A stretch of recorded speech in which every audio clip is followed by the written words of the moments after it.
And we welcome you live to Dennis O. Martin Memorial Field here at Bloomington High School, North Bloomington, Indiana, where tonight, week 2 of the Indiana High School football season, features the Bedford North Lawrence Stars against the Bloomington North Cougars. Glad you could join us for North Cougar football here on Smithville Sports alongside Quinn Saturday. I am Nick Jenkinson, and Quinn, Bloomington North coming off a 33-13 win against Greenwood. Second straight year they opened a win over Greenwood, 131-15 last year. And they are looking to go 2-0 this evening against these Bedford North Lawrence Stars. We have a bit of a contrast in terms of offensive styles in this game. We have a Bloomington North Cougars team who has already made the transition from last year, where it was a team basically trying to support freshman quarterback Reese Lozano and give him a chance to grow into his own, and also for the team to be able to work well.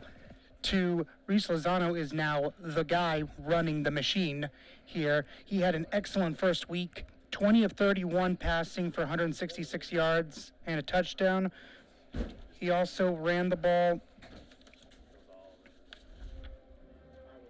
11 times for 50 yards.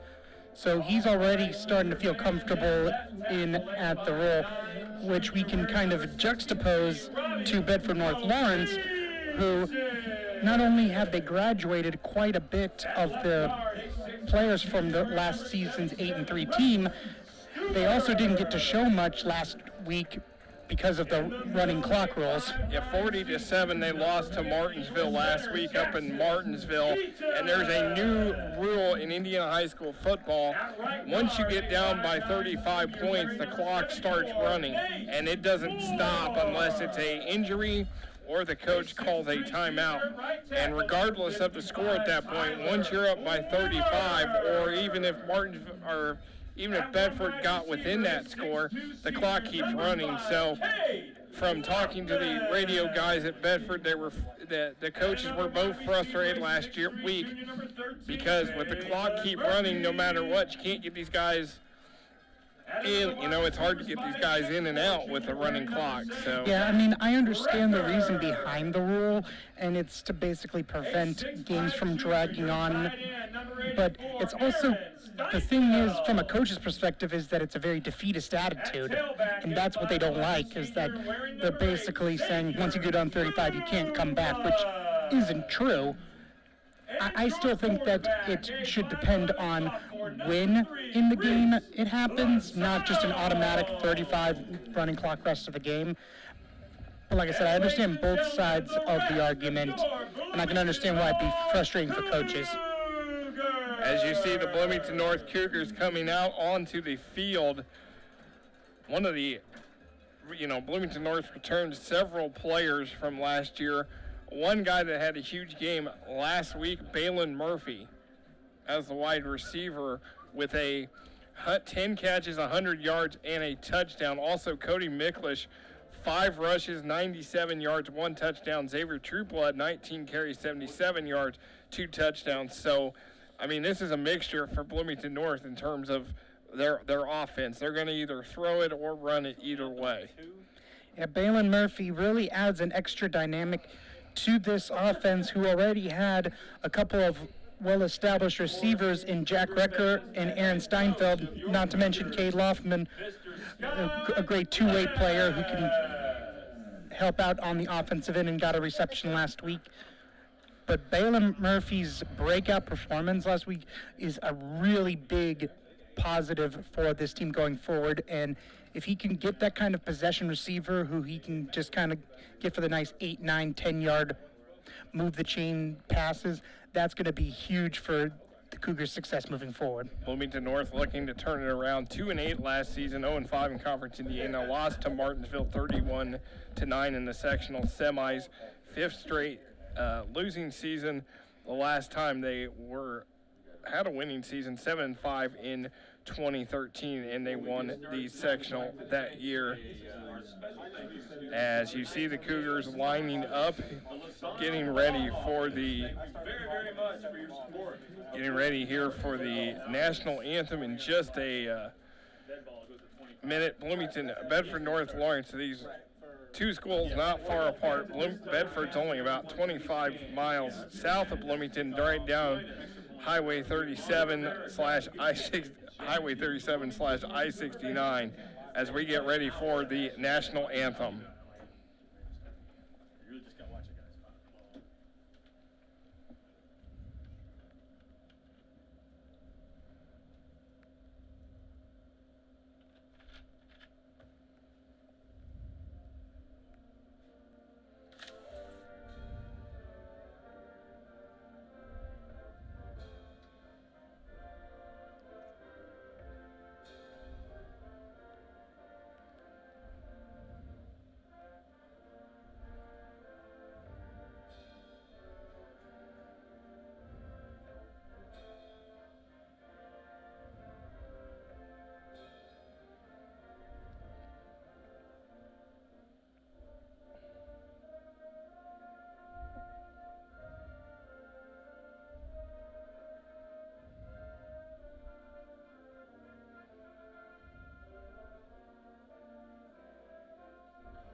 A great job by the Bloomington North Cougar Band presenting our national anthem. And now it's time to look at the coaches for Bedford North Lawrence. Steve Weber, he is 28 and 35 in his seventh year at the school, 156 and 63 and 20 years overall.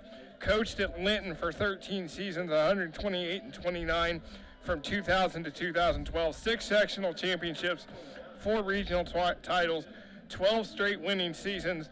His only 500 season was 5-5 in 2000. And oh, by the way, that was when I was just a mere 21-year-old radio play-by-play voice for the Linton Miners that season. So do have that connection to Coach Weber. His first season as a head coach, 5 times or more he won had 11 or more wins in a season at Linton. At B&L, he's had 2 straight winning seasons, 6-4 in 2017, 8-3 last year. He struggled when he got there, 1-9 in 2013, 4-6 in 2014, 5-6 2015, 4-6 in 2016. For Scott Bless, 59 and 93 in 15 years here at Bloomington North, 74 and 123 in 20 years, 4 winning seasons, 2 500 seasons, 2010, 2013 sectional championships, and 2010 regional championships. And oh, by the way, last Friday was his birthday, and so the Cougars gave him a great birthday present by winning on his birthday. 3rd time he has ever coached as the North on his birthday. They lost to Columbus East in 2013 and 2014, and the 33 points were the most in a season opener for North since 2009 when they beat Jeffersonville 35-7. And one other note, all 3 Monroe County schools, Edgewood, Bloomington North, and Bloomington South, all won on the same weekend for the first time since September 6, 2014. The last time that happened, North beat Columbus, North South beat Franklin Central, and Edgewood beat Greencastle. Last week, North beat Greenwood, Bloomington South beat Castle, and of course we had the Edgewood game over Mitchell. So here we get ready to go. And that was an exciting first game. This game has quite a bit to live up to, but the hype is real right now. Bloomington North, since 1994, leads this series 14-7. Bedford North Lawrence snapped an 11-game losing streak to the Cougars last year, winning 55-38 in Bedford. They did not meet between 97 and 99 in 2016-2017. And Bloomington North won their only sectional meeting in that time period in 2013. So a good crowd. Temperatures today in the 80s. It is cloudy.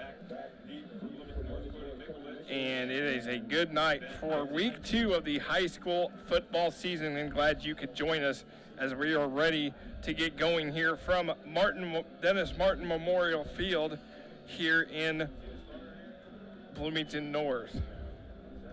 Bedford North Lawrence in the white with the red helmets, blue numbers and letters, and Bloomington North with the black pants, maroon jerseys, and the gold helmets, as I always equivalent them to like the Minnesota or Arizona State look, as the Cougars are going to get the ball here to start the game. As Reese Lozano is going to come out and get this going for Bloomington North. Spent the summer, Quinn, at the Peyton Manning passing camp in Louisiana, and one of the counselors that he became friends with, Georgia quarterback Jake Fromm. Not a bad guy to learn from. Not at all. As this is Lozano, it's going to be Murphy in motion, and he is going to hand it off to Xavier Trueblood, number 8. And it was established last week that Xavier Trueblood is going to be the bell cow, or the primary back for this offense, and has, there is a flag on the play. That is a flag on the play.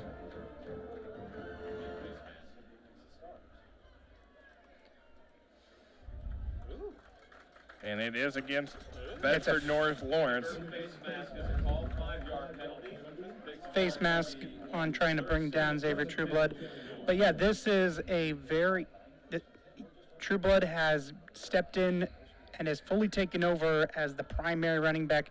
We saw that he carried the ball 19 times last week, and as you can see, already getting his first carry here in 15 seconds into the game. As Lozano throws it complete to Aaron Steinfeld. And that will bring up a second down. Last week, Steinfeld 4 catches, 29 yards. As last year, 22 receptions, 301 yards, and 2 touchdowns. And looks like Xavier Trueblood with his second carry of the night.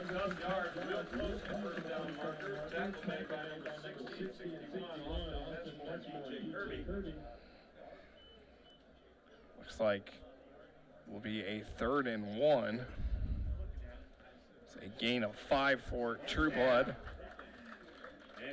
And they'll go ahead and give him the first down. And he gets the second first down of the night for Bloomington North. So the Cougars moving the ball here at the 48-yard line. Lozano shotgun.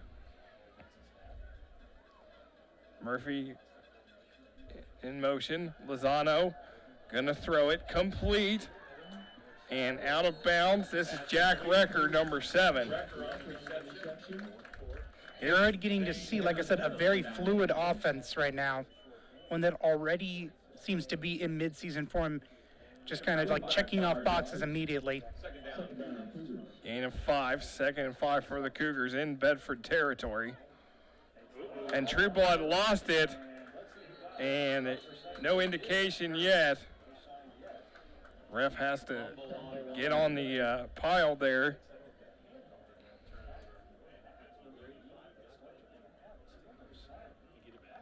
Still no indication yet. As the trying to figure out what the discussion is. Still talking. Great shot by our camera crew to pick up this conversation.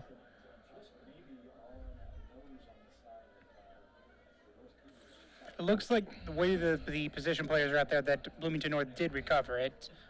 Just a matter of maybe a placement of the ball. They're still discussing the defense. Yeah, the offense is still out there for Bloomington North, and the defense for Bedford still out there. And it is Bloomington North ball.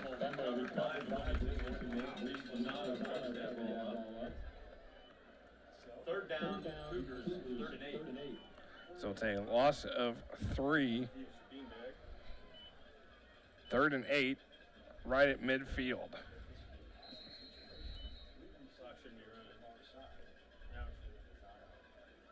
Oh, Lozano trying to draw him offside. Play clock down to 7. True Blood in motion. He's going to throw it, and a dangerous pass intended for Aaron Steinfeld. and that was actually a really well-placed pass. It just kind of got right through Steinfeld's fingertips.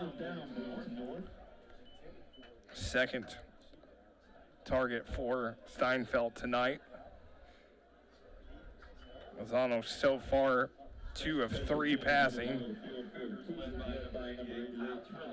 As looks like Kyle Trilling is going to punt it away for Bloomington North. High snap, he's got to get it away, and he barely does. Maybe got a piece on it. Is number 3 Justice Woods. Lucky enough to get it to the line of scrimmage. So Looks like, as I was mentioning, very much like a well-oiled machine, but then as soon as that fumble happened, it's just kind of like those things. Once something gets stuck in the cog, things start coming apart right now. Bloomington North will need to readjust so that they are able to regain confidence and don't let this get to them. Dalton Nykirk, the quarterback, 6-foot senior. This will be a handoff, and he's going to just fight through a couple of guys. And that is 34, Skylar Bates. Bates, a 5'10", 200-pound senior, just a gain of 1. 2nd and 9 at the 46.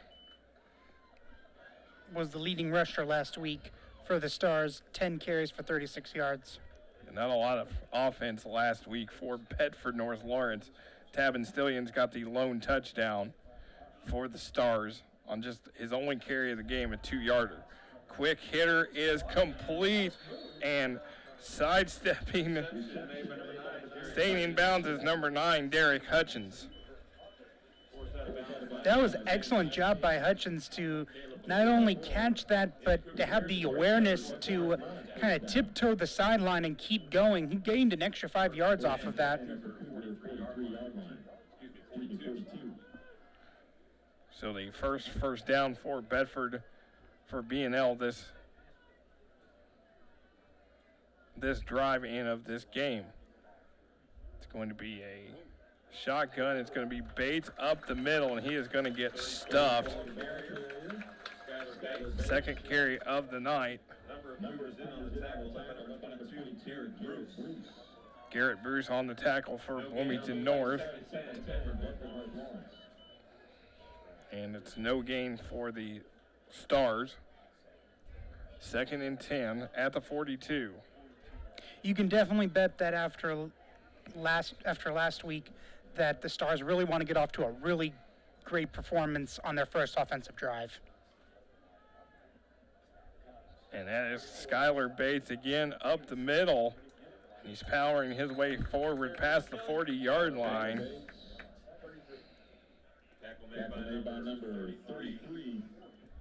That was Trey Candelaria with the tackle.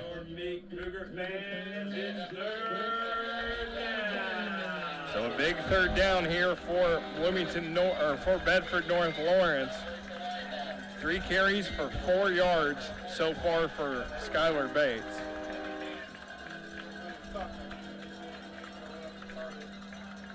It's going to be Nykirk in the shotgun, 3 receivers, Bates in the back. It's going to be Bates, and he will get the first down as he gets out to the 30. Excellent option read by Nykirk. That was obvious. You could tell right away that the intention on that play was for pass, but he immediately saw that giant hole and was like, here you go. And Bates immediately just adjusted and just was able to run forward to get to the first down. The second first down of the night for the Stars.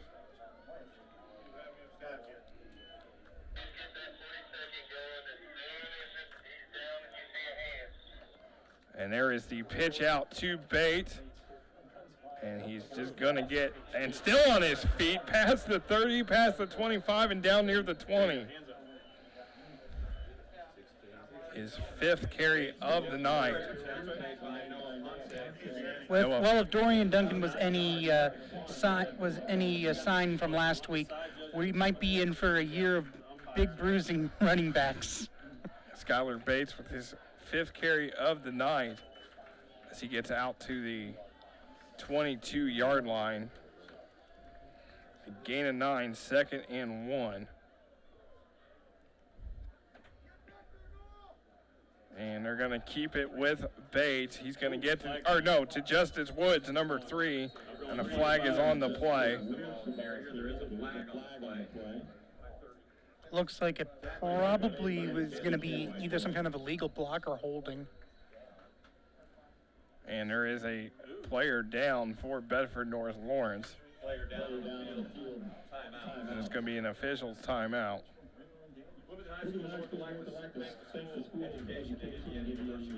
Looks like that Derek Hutchins, number 9. I'm not sure. Great shot here by our camera crew. Of course, the training staff, we always got to give these guys credit for both sides because they're out there quick as possible to get to these athletes. Yeah, always such a very important, due to, in my very limited high school football experience, the training staff was absolutely crucial that they had a relationship with the athletes, kind of getting to know their training regimen. And so as soon as they know that a player goes down, they immediately can go to them and know exactly, okay, this is things that usually bother them, what I need to check for, and that kind of stuff, because that is very important, because a lot of injuries are reoccurring. Even if it's a new injury, you always want to check those reoccurring ones because you don't want, something else to flare up. And you look at the Bedford North Lawrence sidelines as all the players are taking a knee for their teammate, and that is number 9, Derek Hutchins. A 5'7", 145-pound senior. We talked last week, Clint, of course, Mitchell only had 28 kids. Bedford, of course, a lot more bigger school.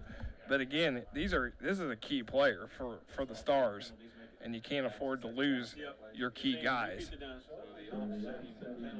So offsetting penalties. 2nd and 1 for B&L.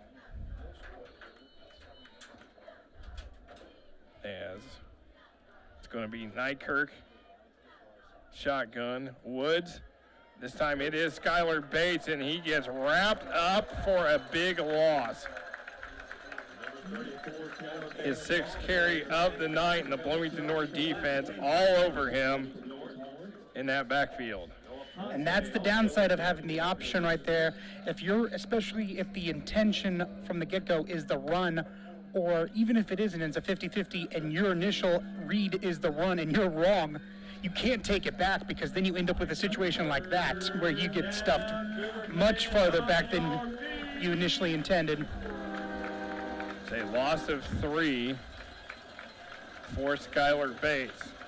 Another 3rd down here for Bedford, and it's the pitch, and again he is met in the backfield. Number 12, Charlie Bless. Hey, Dad, what a play for the coach's son there to make an impact on defense. Immediately beat the tackle off the edge and just was able to immediately get to the running back as soon as he got the ball. There was literally nothing that could be done there. A loss of 5. It's going to be a 4th down for Bedford North Lawrence at the 30-yard line. On your feet, Cougar fans. And we're in that in-between area right now where start going for it. Bedford is 1 and 2 on 3rd downs.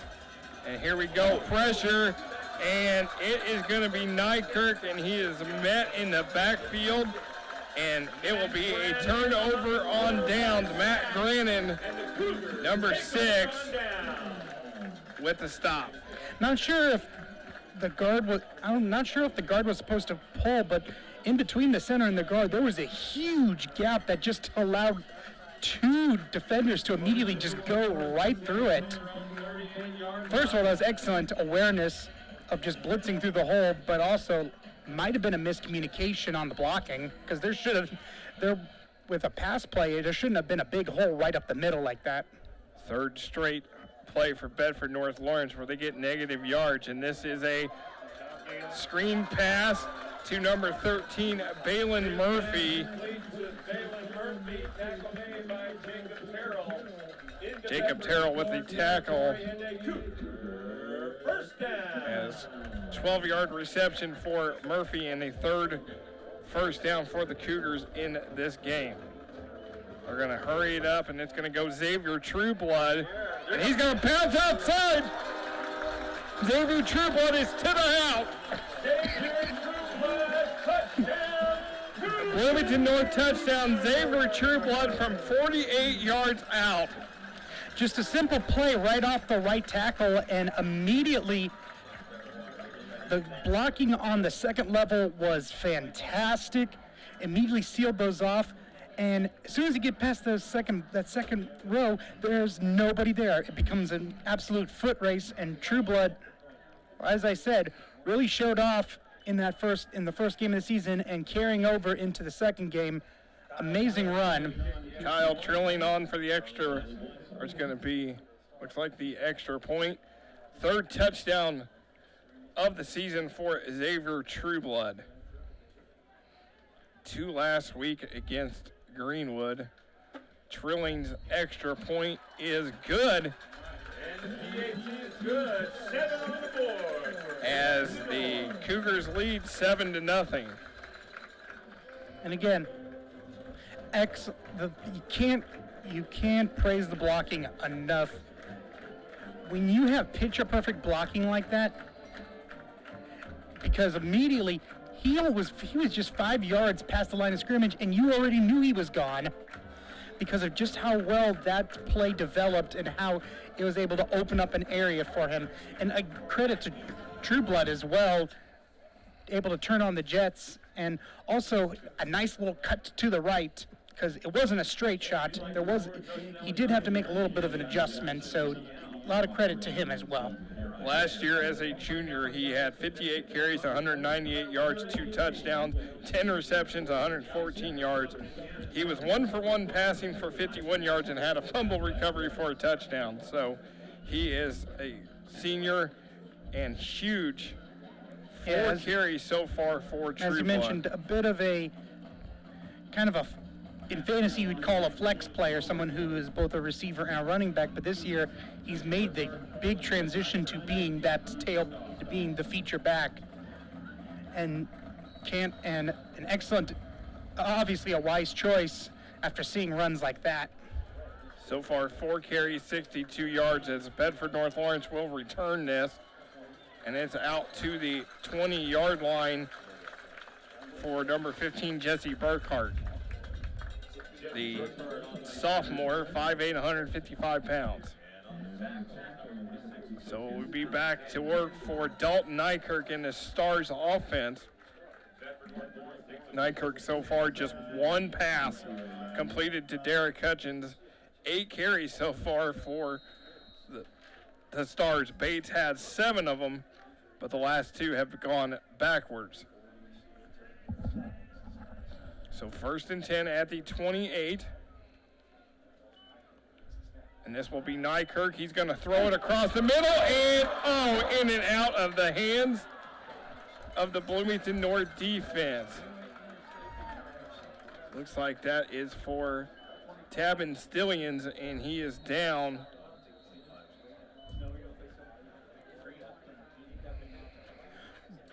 Both receiver and safety meet at the point of attack, and just a bit of an kind of aggression. Both have the right to the ball, and receiver just took a bit of a licking there. Almost got the interception, but was unable to get hands on it. Tabin Stillions, who scored the only touchdown last week for Bedford North Lawrence, a 2-yard run with 1:29 left in the third quarter. That was his only carry of the 9. Also caught 2 passes for 27 yards against Martinsville. As he is still down, you see the Bloomington North sidelines. So far, so good. A great start for the Cougars. As, again, 2 sectional titles in school history, 2010, 2013, Class 5A regional championships in 2010. No conference titles in Conference Indiana, along with Bloomington South, Columbus North, Southport, Terre Haute North, and Terre Haute South. Bedford North Lawrence is in the Hoosier Hills Conference. Columbus East, Floyd Central, Jeffersonville, Jennings County, Madison, New Albany, and Seymour. And it's been Columbus East as the dominant team in this conference since 1994, to win 16 conference titles. They have won 15 in a row from 2004 to last year in 2018, 15 in a row. Their only split title was with Bedford North Lawrence in 2006. And the last time Columbus East lost a conference game, October 13th, 2006, when Bedford beat them 33-30. So this conference has run on Columbus East for a long time.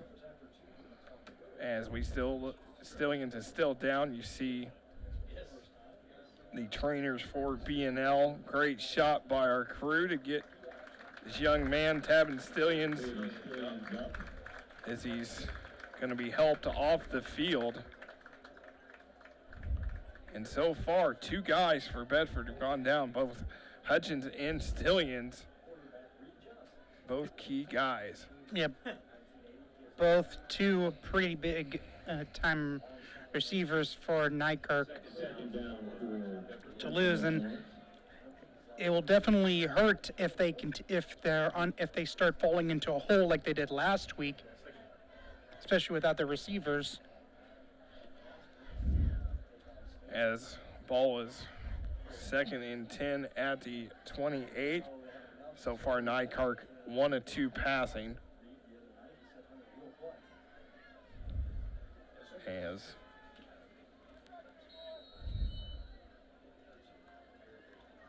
the Nykirk, this will be a pitch out to number 20, Gavin Scherschel. First time we've called his name tonight. Gavin Scherschel, ball carrier. That's a good stop by the Cougar defense.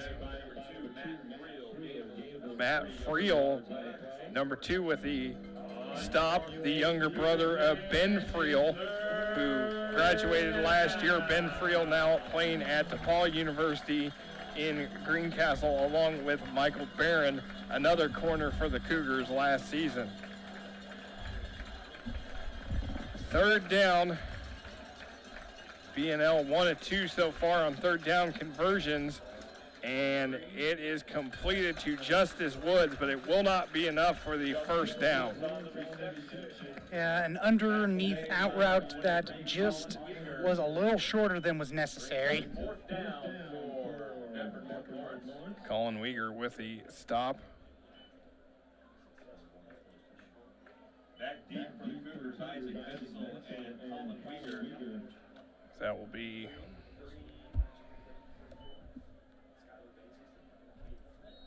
looks like a gain of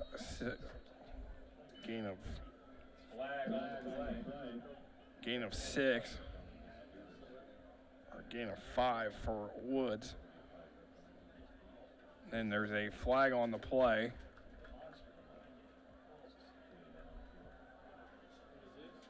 That is on the Stars. So the 2nd penalty on Bedford North Lawrence. 5-yard penalty against the Stars, will back them up 5 yards. And Bedford North Lawrence going to punt away.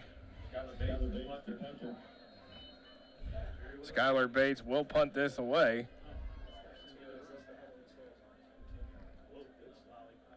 And it is going to be taken at the 40. Now we've got some running room to midfield and across midfield for Isaac Vinsel. There is a name from basketball season, Quinn, from last year, the junior this year, as he is again like Parker Harrington coming out for football. Showing a little bit of that crossover on breaking some of those tackles. So Isaac Vinsel, a star on the North basketball team. We will see him, of course, here in the, as there's going to be a timeout on Bedford. Their first timeout with 3:07 left to go here in quarter number 1. Well, so far, Quinn, the Bloomington North defense has a team that struggled last year, has shown a lot of promise in this game. Oh, how far the defense has come from just a couple years ago. When I remember they went 8 weeks before forcing their first punt of the season. Now you have a defense who's literally swarms to the ball. Such a I don't want to say dramatic because it did take a little bit of time, but such an amazing improvement over a relatively short period of time. This defense now is something fierce to be reckoned with. As it's a Reese Lozano, and there was some movement on the line, but he got back. Play clock is at 16. Lozano shotgun, 3 receivers bottom of the screen. He's going to fire it complete to Jack Recker. Second reception for Recker, as Lozano now 4 of 5 passing.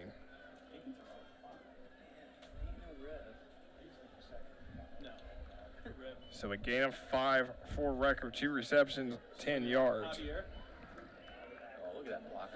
And it's going to be... that's going to be costly right there.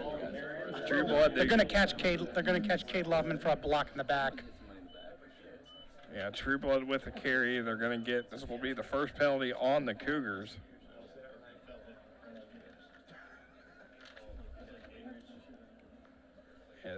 Here comes the official with the call. Yeah, he was kind of forced into that position. But again, in that kind of the best thing to do is just try to avoid being in that situation at all. But yeah, he kind of had no other real way, because otherwise it would have been broken up real fast.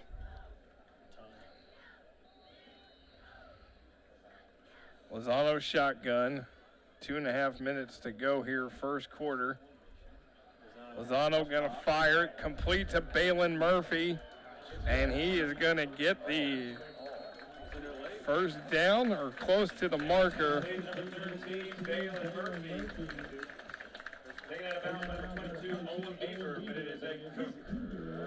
That will be the 4th first down for the Cougars,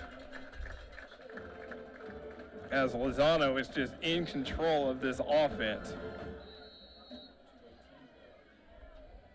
7th flag over Texas. And there is Xavier Trueblood to the outside, and he's going to score this touchdown. That was a beautifully run counter, HB counter.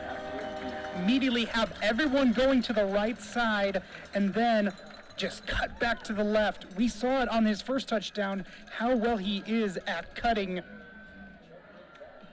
in an open field, and basically the entire defense going right. All it took was just Xavier Trueblood's natural athleticism of being able to cut back like that, stop on a dime, and pivot to the left, and he was gone. Excellent job, and Trueblood, like I said, working on a fantastic opening, really starting out a breakout season as the head running back. He had a 48-yarder earlier, this one for 36, and it's a high snap. And they're going to go for the 2-point conversion, and it is no good. So it will be 13-0 Bloomington North. So Xavier Troop led so far 5 carries for the Cougars, and he is dominating this game. Wait a minute, up to 98 yards. What was his stats last? How many rushing yards did he have last year? Last year, Xavier Troop led, as I look through my notes here, he had 58 carries for 198 yards. The young man might have more rushing yards at the end of this game than he did all of last season. That is a huge boost to this team. He is about he's at 175 now if you add up the stats from last week and this week, as North has had 3 drives. Last 2 have been touchdowns. The first one was a punt. And you could argue could have been on a way to a touchdown, but the fumble kind of ruined their flow. And there is a nice return for the Stars, as that is Jesse Burkhart, number 15. Cody Mikulich with the tackle for Bloomington North, as we are down to 2:02 to go here in the first quarter. So 1st and 10 for the Stars at the 33-yard line.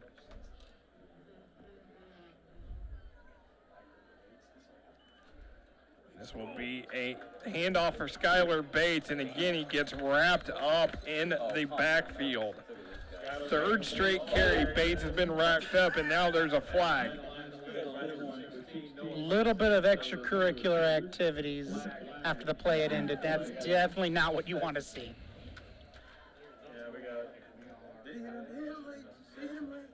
And it looks like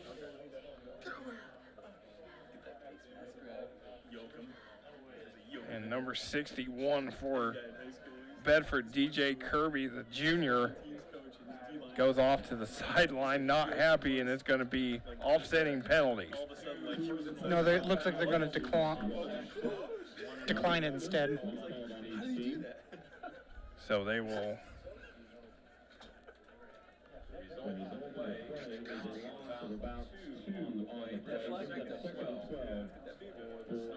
So a loss of 2 for Bates. 3rd straight time he has gone backwards. 2nd and 12 at the 31. Nykirk's going to throw the quick hitter out to Derek Hutchins. His 2nd reception of the night. 3 of 4 for Nykirk passing. Colin Weger with the stop. And something important to note, especially after that last play, is just how much force the defensive line is pushing on the offense. They are winning the line of scrimmage on almost every single play. Even on that play where they were able to get a decent yardage, it was just enough before Nykirk got hit by a defensive lineman. 3rd down, and this is Bates, and again, he is stuffed. As I said, that defensive line immediately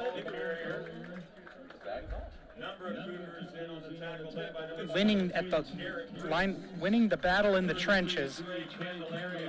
Trey Candelaria with the stop, and it looks like a loss of 1 for Bates. 4th time he has been taken backwards.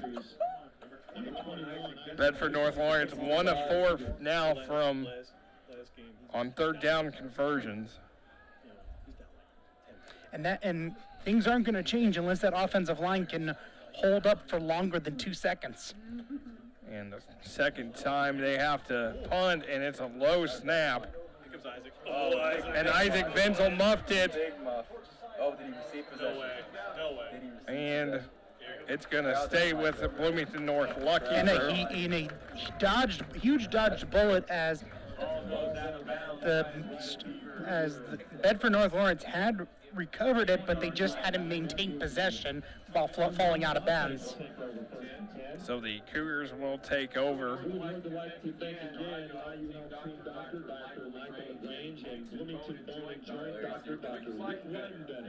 As Reese Lozano so far having a pretty good night, 5 of 6 passing for the sophomore.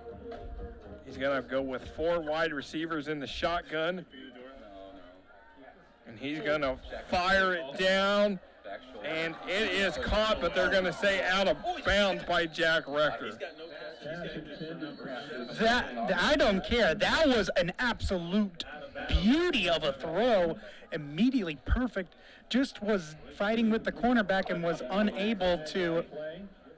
Oh, and it actually looks like, yeah, they're going to actually penalize him for that fighting as well along the sideline. So that's going to be a flag. But the pass was an absolute beauty. Perfect on the mark. 48. He had a 48-yarder. And actually, they're going to call a holding. That's going to push Bloomington North back 10 yards.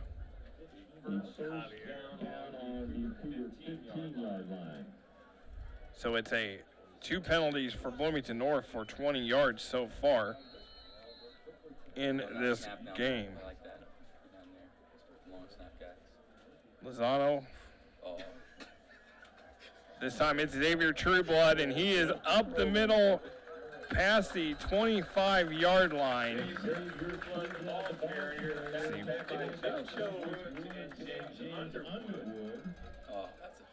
So 6 carry for Trueblood.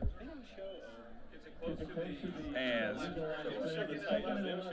it's going to be a gain of Well, the kick is straight. Oh, yeah, the kid does it straight. gain of Straight up like that. 9. Oh, yeah. Lozano going to scramble, and now he's going to take off and run. He's going to get out, and there's a flag on the play as he gets out to the 35. Late flag. Late flag. He's just going to grab him, guys. Yeah, he's a grab and go. Wow, big time. So it's Yeah, this is going to be very interesting because either this is going to set somebody back big time. Blocking the back. You're blocking the back on Bloomington North. That will set them back. And this will be the You got something more important to talk to me? end of the first quarter. Going to be another 10.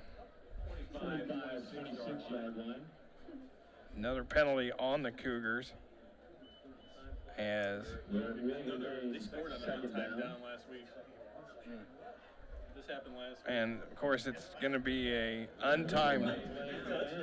It's going to be an untimed down here Untimed down. Now it's a because the quarter can't end on a penalty. touchdown. Like right around from here. Yeah, it could happen this week. And this is Xavier Trueblood, and he's going to get out to the yard line. And now with this will be the end of the first quarter. With your score, Bloomington North 13, Bedford North Lawrence nothing here on Smithville Sports. Life's busy and you can't be everywhere at once. Or can you? Smithville Security is proud to offer the brand new Honeywell Lyric controller. With a Lyric package from Smithville Security, you can monitor threats from burglaries, fire, flood, and check on your home with our HD cameras, and also control lights, locks, garage doors, and thermostats from anywhere with the Total Connect app. Now you're in control with Smithville Security. Smart, safe, simple, Smithville. For more information, visit smithvillesecurity.com. As we welcome you back to Dennis O. Martin Memorial Field here at Bloomington High School North. The Cougars on top of the Bedford North Lawrence Stars 13-0 as we begin the second quarter of play. Glad you could join us for North Cougar football here on Smithville Sports alongside Quinn Saturday. I am Nick Jenkinson, and so far, Quinn, it has been the Xavier Trueblood show with 2 touchdown runs of 48 and 36 yards. Trueblood really showing a transformation from a key role player to the main bell cow on this offense. It is Lozano. Third down, gonna fire it across, and it is complete to Balin Murphy. That, and right there you can see where that coaching from Jake from the Peyton Manning camp. Keep your eyes downfield when you are trying to avoid pressure, and that's what led to that beautiful first down play. The 5th first down for the Cougars in the game. And it looks like they will get out. That's another penalty on Bedford North Lawrence. Long quarter.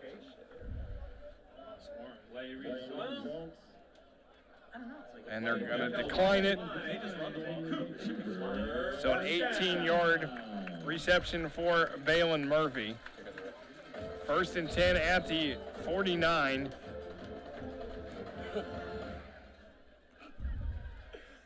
As the play clock is at 18. Cade there, 5. I want to see the ref that says no. Lozano shotgun.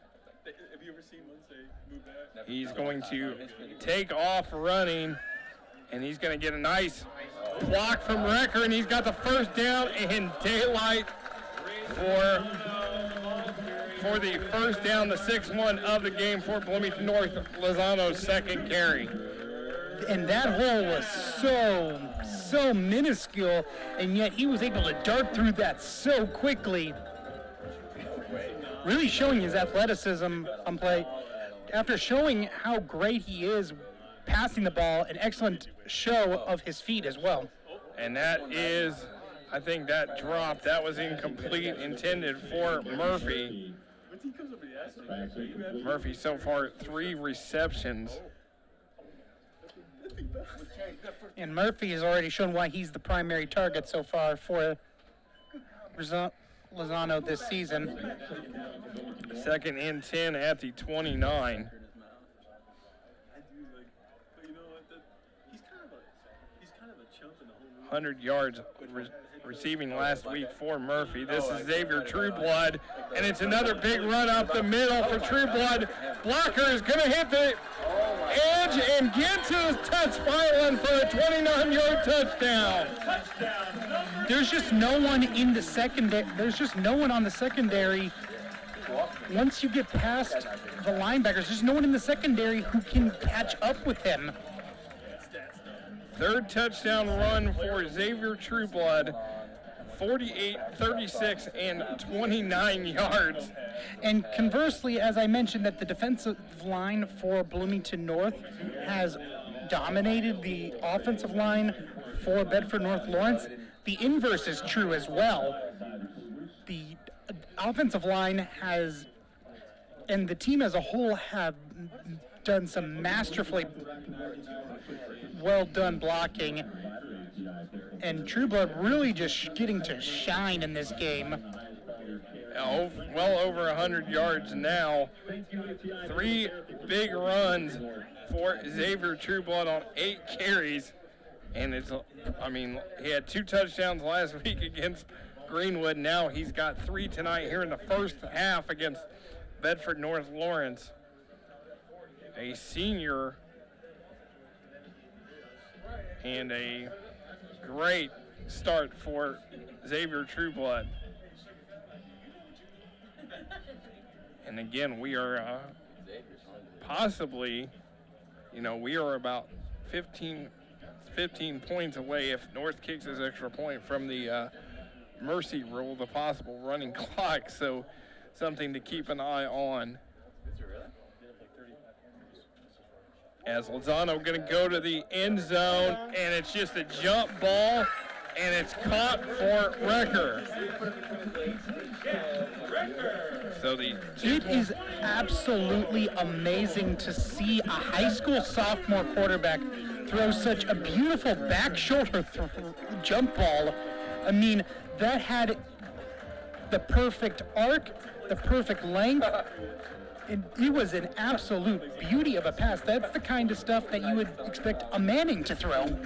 Well, he learned from several guys, of course the Mannings, and then they have several college counselors. I know Trevor Lawrence from Clemson was another one who was down there, and of course all he did was win a national championship last season for the Tigers, and of course they had a big win last night to kick off the college football season over Georgia Tech down in South Carolina.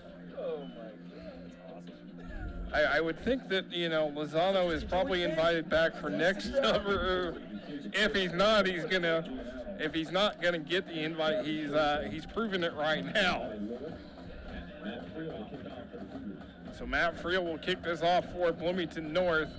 11:10 to go before halftime.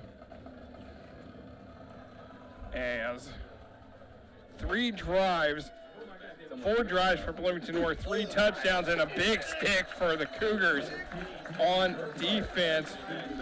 As 45 Ethan Coy, 5'9", 172-pound defensive end for Bloomington North with that big stick.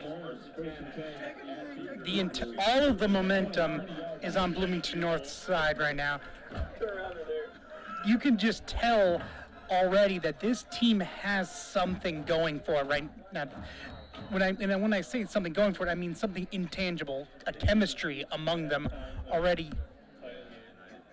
Yeah, now, obviously, you don't want to get too ahead of yourself, but right now they have shown some real special stuff here. Skylar Bates, and he does get forward out near the 30-yard line. His 10th carry of the game. The last 4 have gone backwards. This time he gets a gain of 7.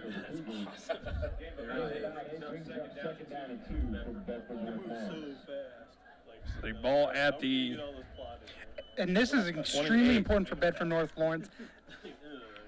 I'm going to go ahead and say this is do or die right now. If they don't get a score or at least get it into Bloomington North territory in this drive and get some momentum back, this game might be over. And that just was tipped, intended for Bates. The first time he's been targeted. That's Nykirk's 5th pass. I would even go as far to say as I would go for it on 4th down. That's how much I feel that the pressure is on right now.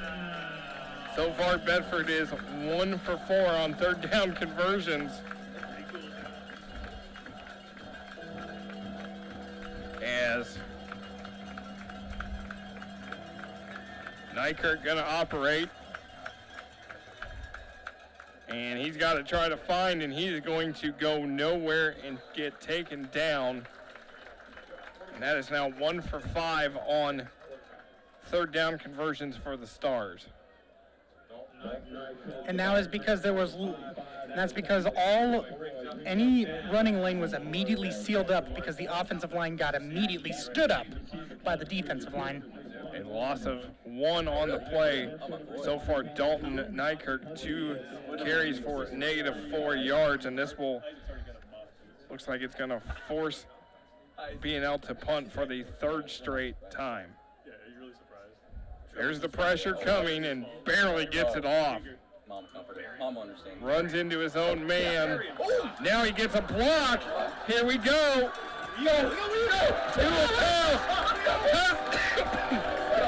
Touchdown. That is Colin Weeger for Bloomington North on the return for the touchdown. Very close. Yeah, amazing block right there. Kind of tiptoeing the edge of being a potential block in the back, but still was not cold. And so beautiful block sets up an amazing return run. Colin Weeger takes it to the house, and you can definitely feel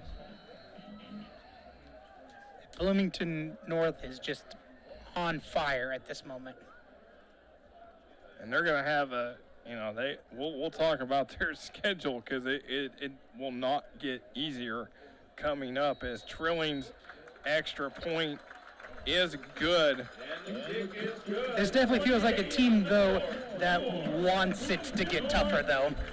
It will definitely get tougher for them coming up. Next week, it is a trip to Terre Haute South Then the following week, it is over crosstown at Bloomington South, Terre Haute North here on September 20th, New Albany September 27th, Indianapolis Warren Collie here October 4th, October 11th against Columbus North, and then October 18th against Southport. So it's a 4A, 4 5A schools, and 2 6A schools for the 5A Cougars. So Greenwood, a 4A school last week, of course, B&L, a 5A school.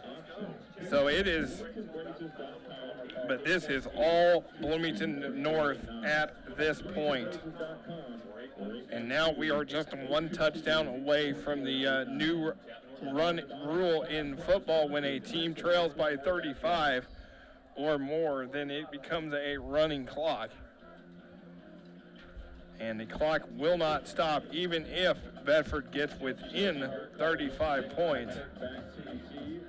It'll be their second time. I think it actually will go into effect the second half. I don't think they can do it in the first half, as Bloomington North getting ready to kick it off here. As that will go out of bounds, and there will be a flag on the play.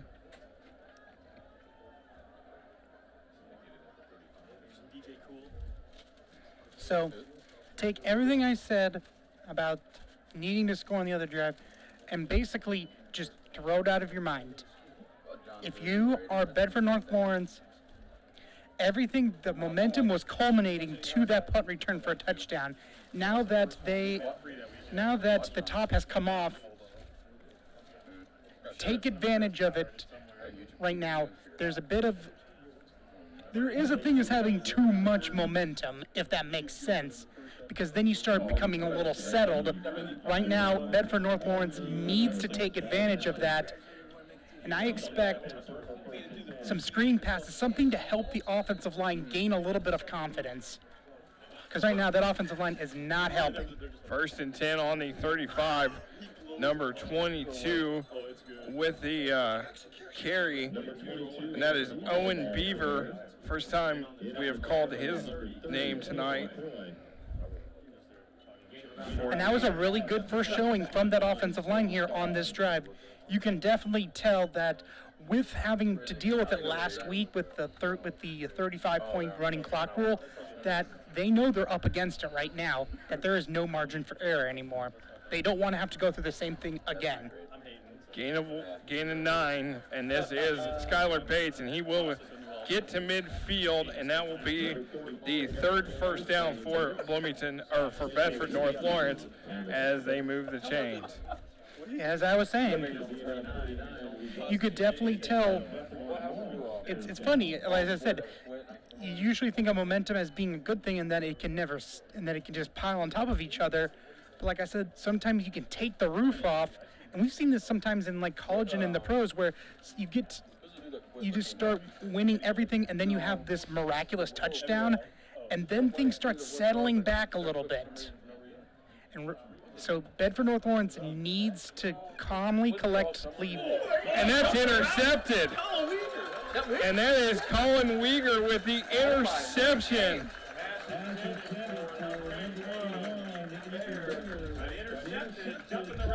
And that was Ethan Bear that the pass was intended for.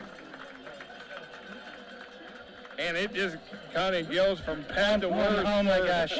Noah Ponce, if they can get a look of it, just took out a shovel as like burying them. As you see the scoreboard saying more cowbell for the Cougars.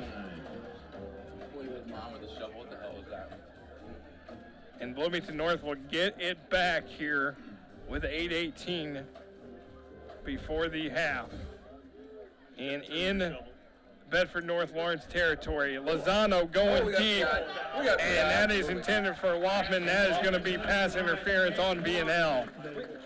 I am just in awe, and obviously the pass interference that kind of stopped it from being in Loffman to get to the spot, but just the pinpoint accuracy of like intended throws. You can there is so much improvement from Lozano from last year this year. It is day and night. And Lozano was pretty good last year, but it is absolutely undeniable just how gifted he is. Last season, Lozano 107, 222, 1,276 yards, 10 touchdowns, 5 interceptions.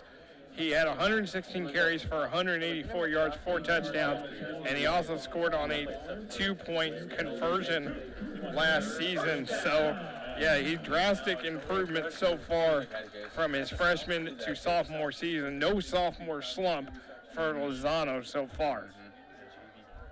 He was going to throw this across, and it is intended for Steinfeld, but there is a flag.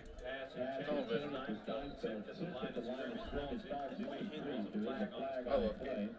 a big Cade fan. As officials discussing, and the officials pointing toward that it's on the Stars. First off, huge props to the defender who immediately read out it was a screen and basically parked right in front of the running back as they were being allowed in from the offensive line. Very high point guy. And officials still discussing.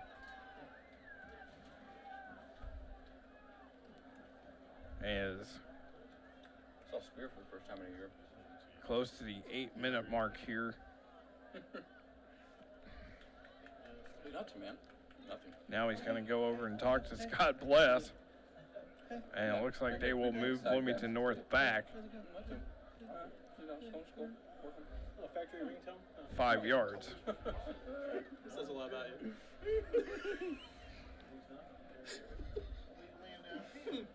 Legal man downfield to call. Oh, wow. Just right out of the box, huh? No style.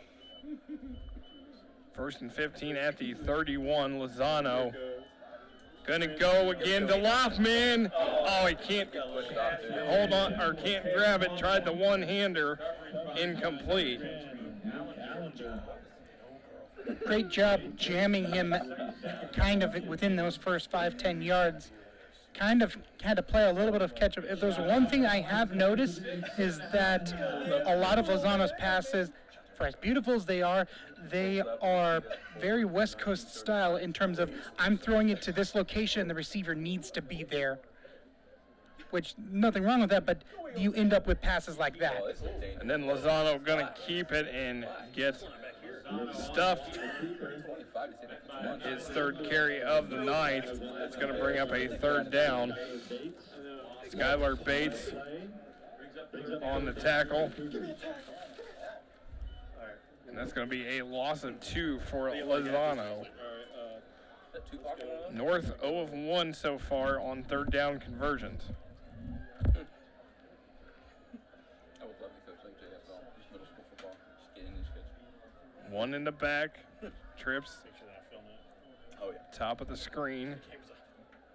It's going to go True Blood. He's going to look for True Blood behind the defense, and he got it first, 4 touchdown.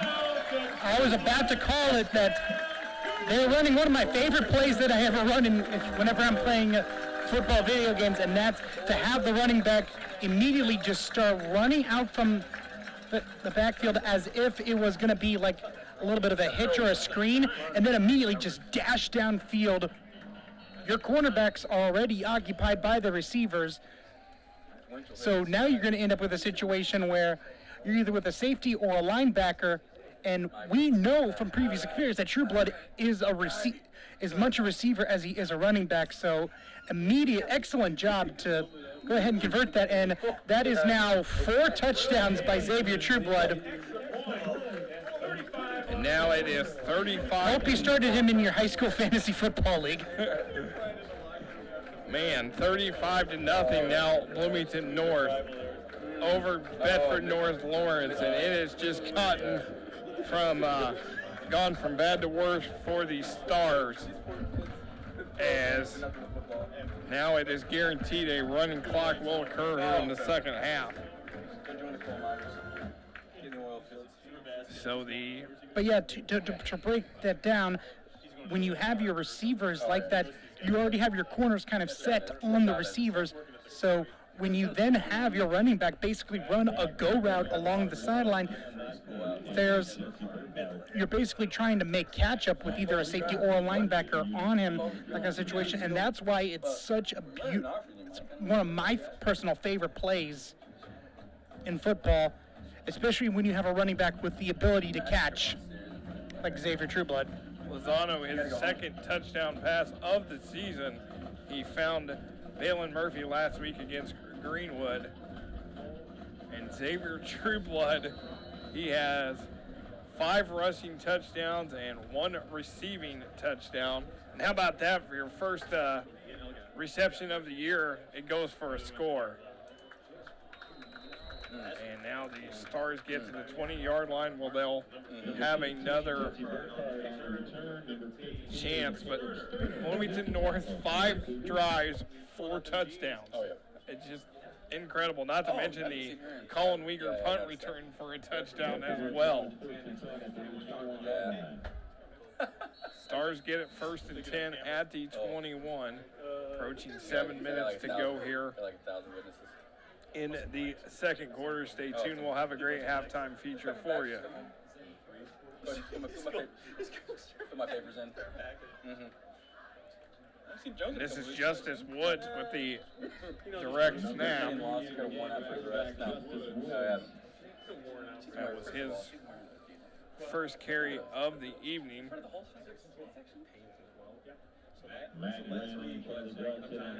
Matt Grannon, Charlie Bless on the tackle for Bloomington North.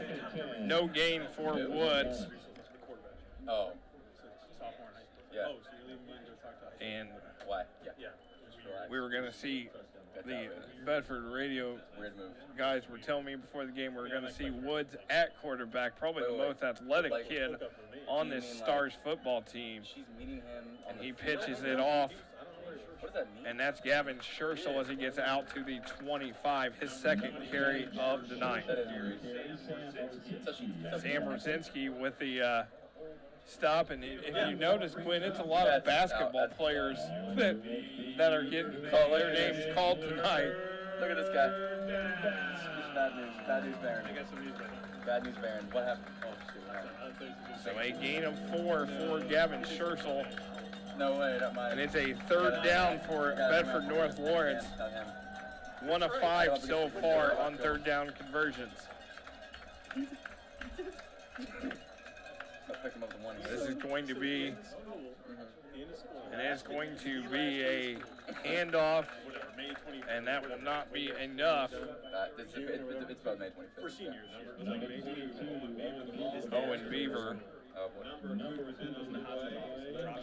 But you've noticed that, you've probably noticed, but in the last 2 drives, there's been a lot of outside running because of that pressure in the inside.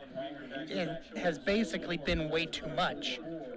The defensive tackles and the middle linebackers have such a push on that the only place to run is to the outside. So another punt for B&L, their 4th punt of the half, and they're going to down this one. Although there was some, looked like there was a little extracurricular afterwards, and now there's a flag on the play. So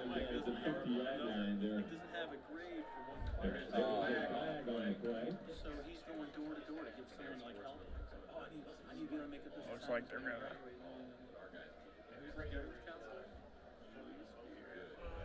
She's like, Pointing to unsportsmanlike on Bedford North Lawrence. can't help you. Can't help you. And that's a huge 15-yarder. The 4th penalty for being held this evening. And quite a few frustration fouls in the last couple of minutes as well. And this is going to give Bloomington North excellent field position. And this is going to move them to the 35. Coach Weber's going to have to do a lot of calming down his team in halftime. Just try to get them kind of more kind of get them restructured, calm down, because they're, I don't want to say they're self-destructing at this point, but it's they definitely are not helping themselves. Oh, God, I've taken right in the knees. Loftman in motion Take it for on anything. first down. This is Xavier Trueblood. There is a flag as Trueblood gets out past the 30-yard line. I think that's going to be a hold. You know he's like the biggest. He's got 34. Oh, he's he's not a quarterback. He's worse than the receivers. Oh, yeah. And that is a hold on the Cougars. Jogging in there like Jimmy, Why man. would you ever give that kid like a position of power? This will move him back. A leadership role. He's gonna blame everything on everybody. Every throw, every handoff.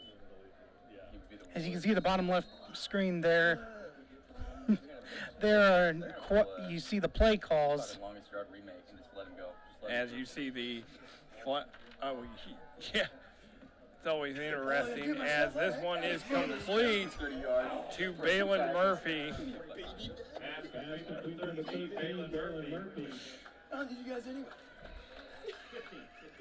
As Murphy gets his 4th reception of the night. Oh, I guess I gotta do Second down, 12 from Bedford North. It's a second down at the 43. Yes, the play calls are interesting.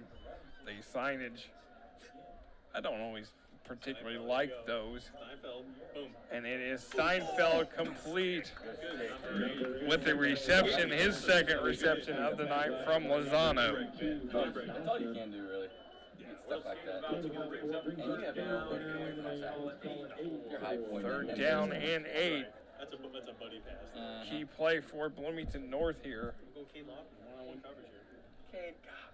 Or not Cade. Steiny. Why did he do that? Lozano, 2 receivers top of the screen. Steinfeld Look at him. motion, Like that. play action. Lozano gonna take off. Look at him. And he's going to throw it, and this is for Murphy, and incomplete, just dropped it.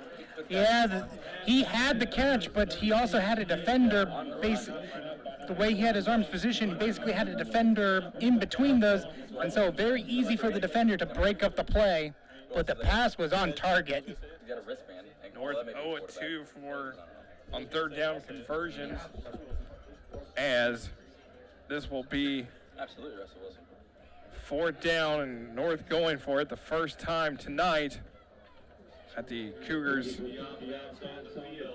going to go for it on 4th down. Oh, let's see Bill Cosby up there. And Lozano, and it is complete to Steinfeld, and he's going to be right at that 1st down marker. And you know why that pass was able to be made is because the roaming linebacker who was in the middle of the field, who would have prevented that pass from getting to Steinfeld, had just blitzed Lozano, and Lozano immediately notified, hey, this guy's blitzing me, that means there's no one covering him right here, and just throws a dart. And that is a good enough for the 1st down, Steinfeld's 3rd reception of the evening. And the Cougars keep moving, approaching 3 minutes to go. This is Trueblood on the carry. His 9th carry of the game. With the leg. Going to be a gain of 2 for Trueblood.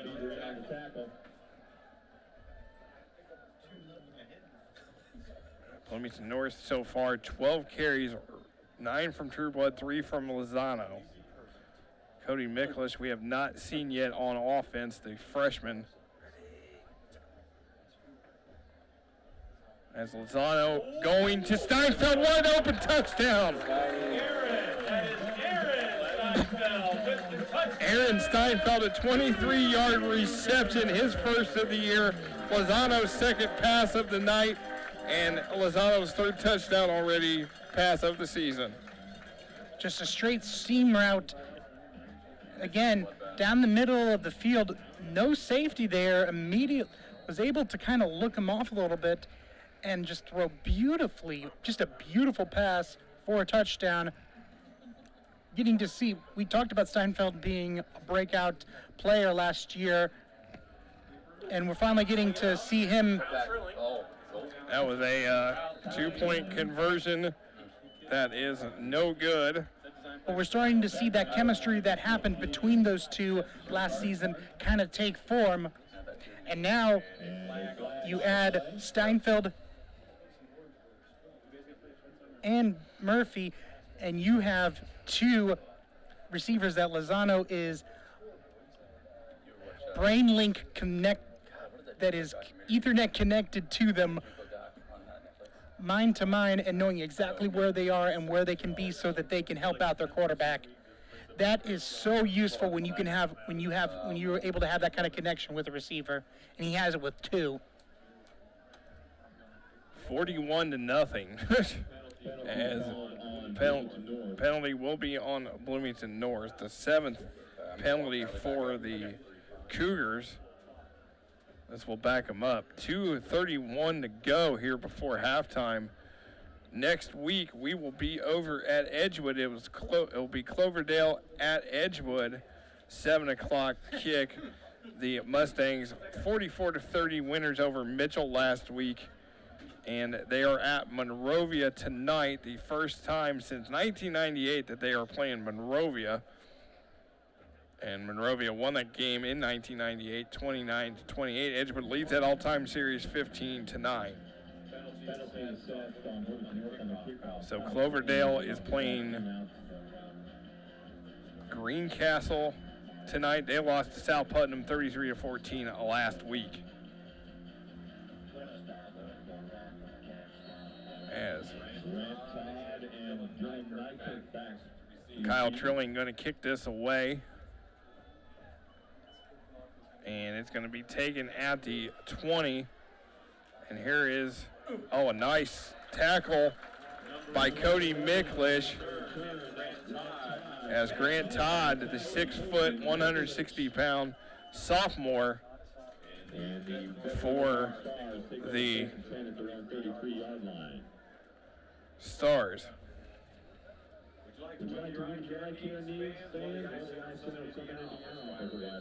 So the ball at the 33-yard line for the Stars here with 2:25 to go and a big lead for Bloomington North. And it will be a running clock in the second half. They're going to keep it on the ground, and that is, looks like Skylar Bates. Ball popped loose, but he was already down. Bates' 12th carry of the night. Gain of 5.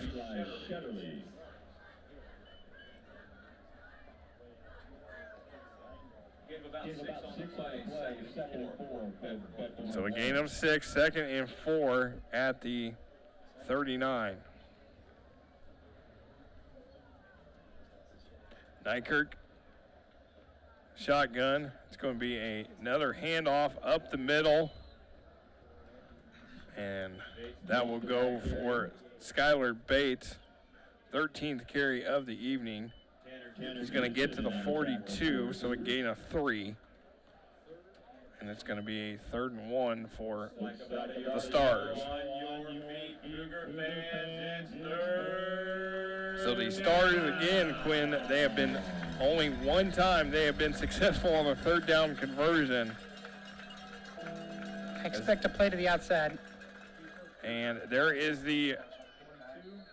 and it's going to be Owen Beaver, and he is going to get that, his 3rd carry of the night. And that will be a 1st down for Bedford, the 4th first down for the Stars. And with 2 timeouts left, I say that you try to go for you try to get a score here. 1st and 10 at the 43. And it looks like that is Skylar Bates, 14th carry of the night. As Eli Shetterly scored with the tackle for Bloomington North. It looks like they're just going to go ahead and let the clock run out. Well, they'll have to do one more play, but Will be interesting in the second half to see when North goes to their reserves with this score in hand. And that will be that was a nice run run. for Owen Beaver with a couple spin moves. That was a nice triple option. Tackle made by number 23. Colin Weaver. Colin Weager with the tackle. It's going to be a 3rd and 1, and they're just going to run this out, as that will do it with the Cougars on a commanding lead, 41-0. Here are the highlights. Not a lot of highlights for Bedford North Lawrence. It's all Bloomington North on defense, and here comes Xavier Trueblood with the big run down the sidelines. And again, you just keep going to Xavier Trueblood, and he loves to score from long distance as he takes that one past our camera person to the house. And then again, Xavier Trueblood, his 3rd rushing touchdown of the night, hits the outside, and he is in. And then how about this? Colin Weager, big block, and he is gone to the house for the punt return. And then the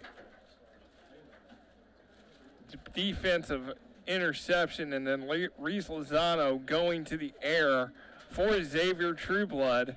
As we're at halftime, all Bloomington North 41-0 over Bedford North Lawrence here on Smithville Sports.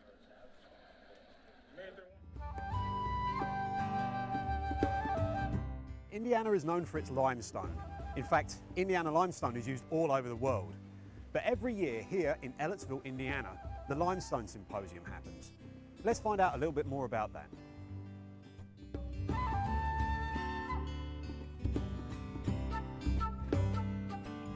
My name is Amy Breyer, and I'm a co-founder of the Indiana Limestone Symposium.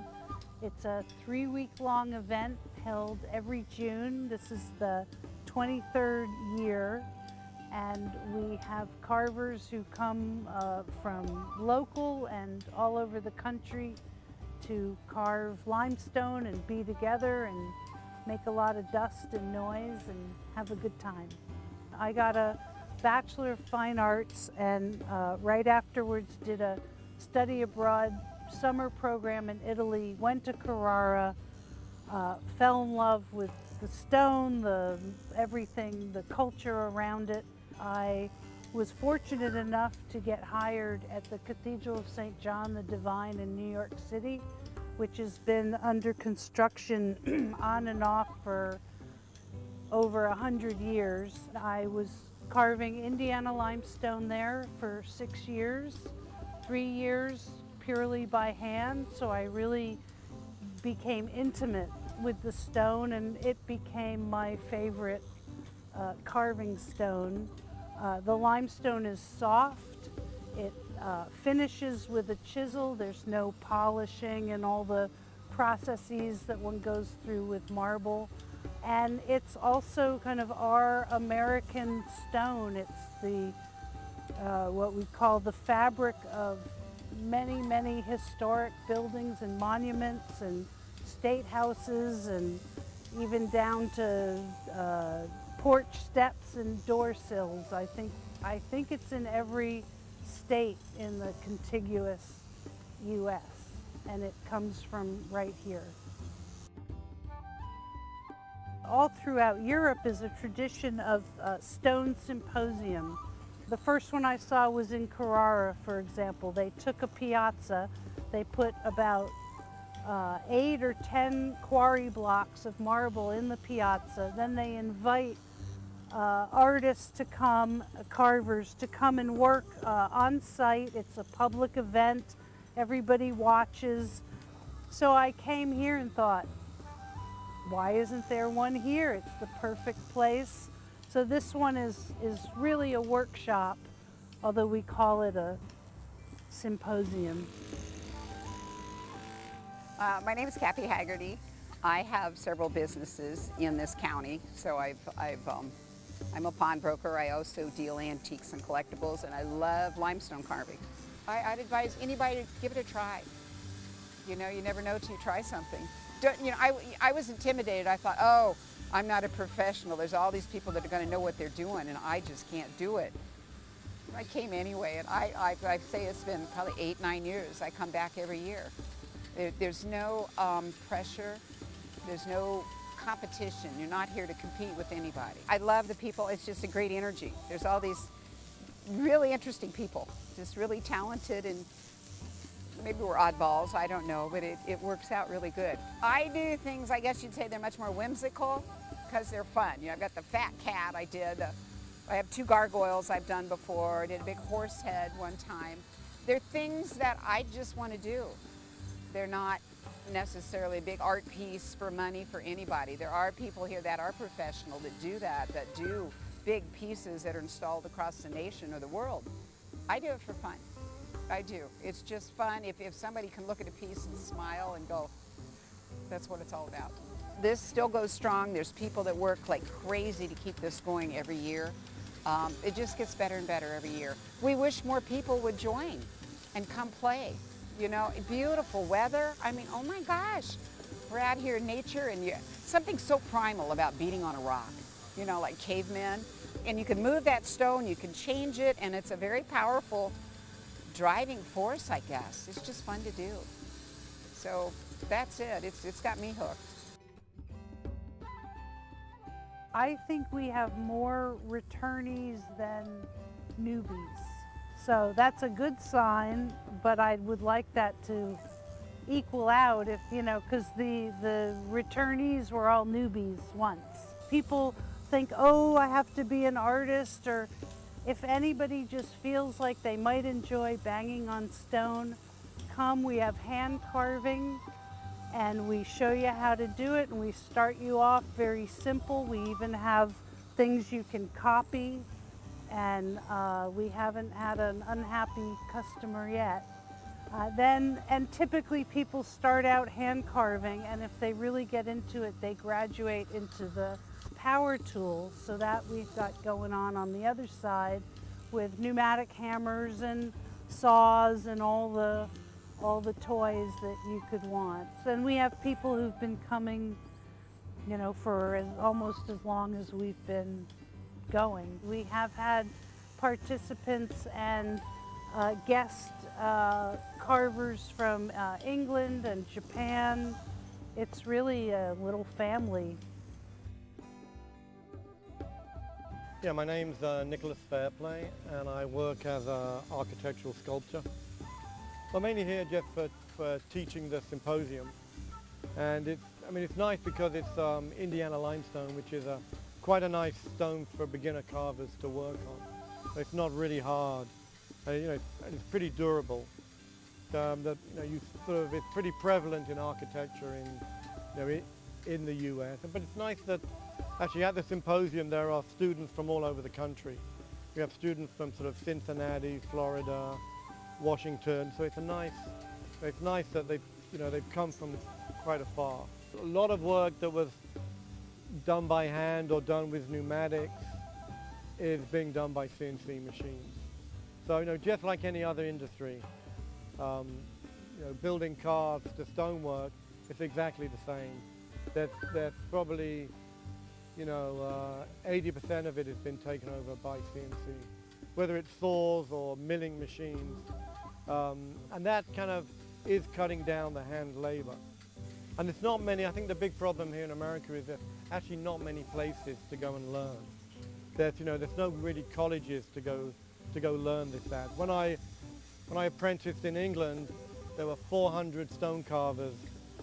In the U.S., sort of in the professionals, there's only about 45. So for the size of America, there's not very many stone carvers. But the reason we do it is to try to get these young kids interested in this. So as the older carvers pass on, we don't lose this art form.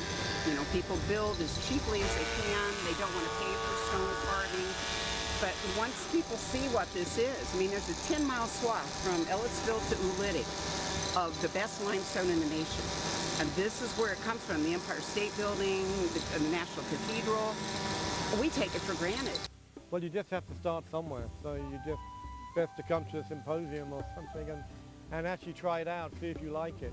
I mean, I probably get one person a month emailing me, asking me where can they learn. And, you know, half the time I don't know where to send them or what to tell them because apart from these type of symposiums, there isn't anywhere else.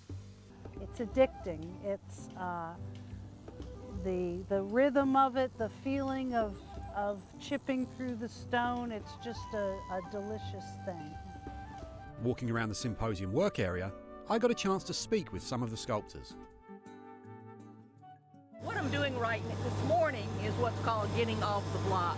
I spent the first couple of days establishing my profile, getting an opening, at least part of my opening, my whole through the piece that's planned to be in the piece. Actually, the whole is to make it easier to flip when we need to pick it up and things like that as well. But establishing it, then this morning, I'm taking my tools and starting to round the edges of the piece, since this is going to be basically a big teardrop shape, and then I'm going to lay in the different parts of texture when I get ready a little further along. But today is getting off the block.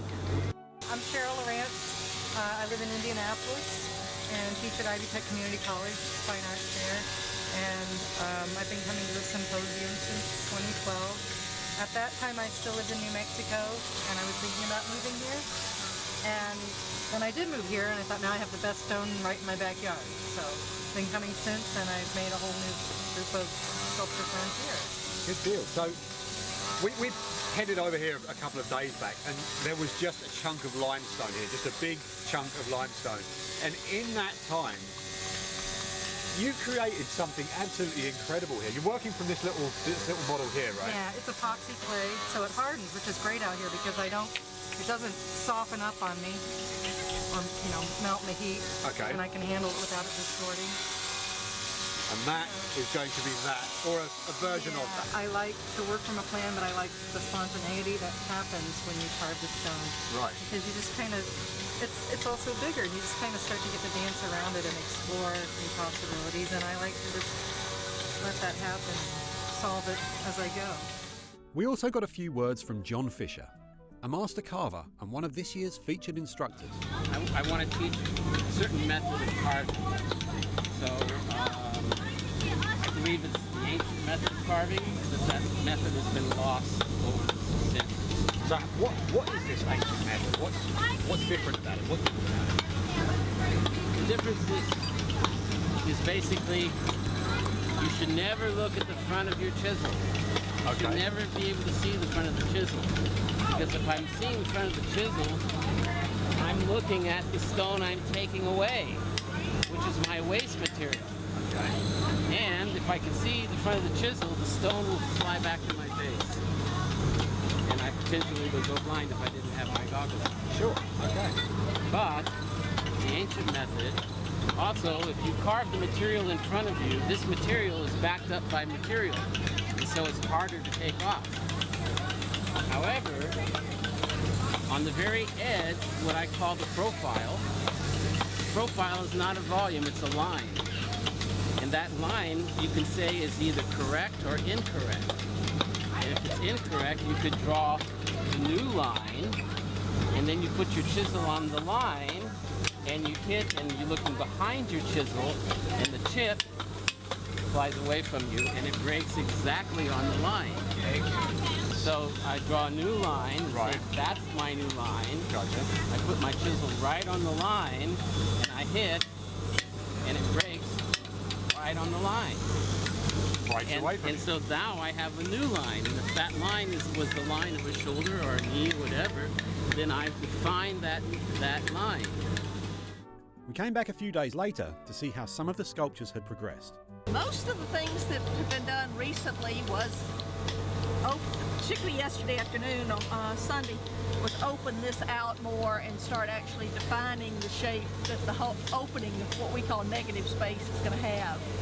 That also has the effect of getting some of the weight off. But we'll continue refining the outside curves and bringing the edges together. You see I'm continuing to keep my center points, my half point, and my widest point marked while I'm carving. So that even though it's a very free form, I've got designated points and I'm hitting. Although Sharon worked extensively on her piece at the symposium, she decided to complete it after returning home to South Carolina. This was a push for the 10 days, but I got a lot of stone off in a lot of ways. When I get back, it will, as I call it, making the line sing. Working that refinement, proportion, angle, so that everything, when you look at it, it's a wow, not a, that's a lump. And that's going to be a talking process back and forth with the piece, really.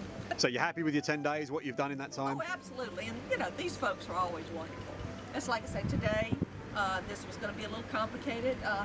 Got some very talented forklift folks on the field, but the mill came over and assisted. Limestone is always wonderful. They take extremely good care of us, too. That's very much appreciated. So they came and helped do this. So, yeah, real confident when they've had their hands on it.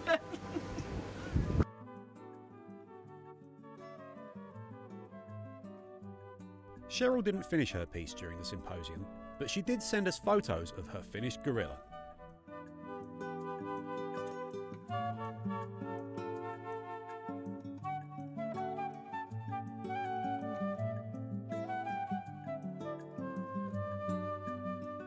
We have a website, limestonesymposium.org.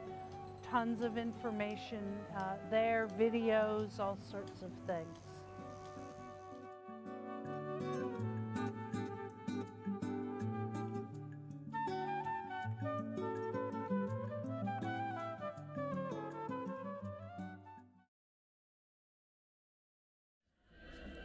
As we welcome you back here to Bloomington High School North, Dennis O. Martin Memorial Field. It is halftime, and it's all Bloomington North, 41-0 over Bedford North Lawrence.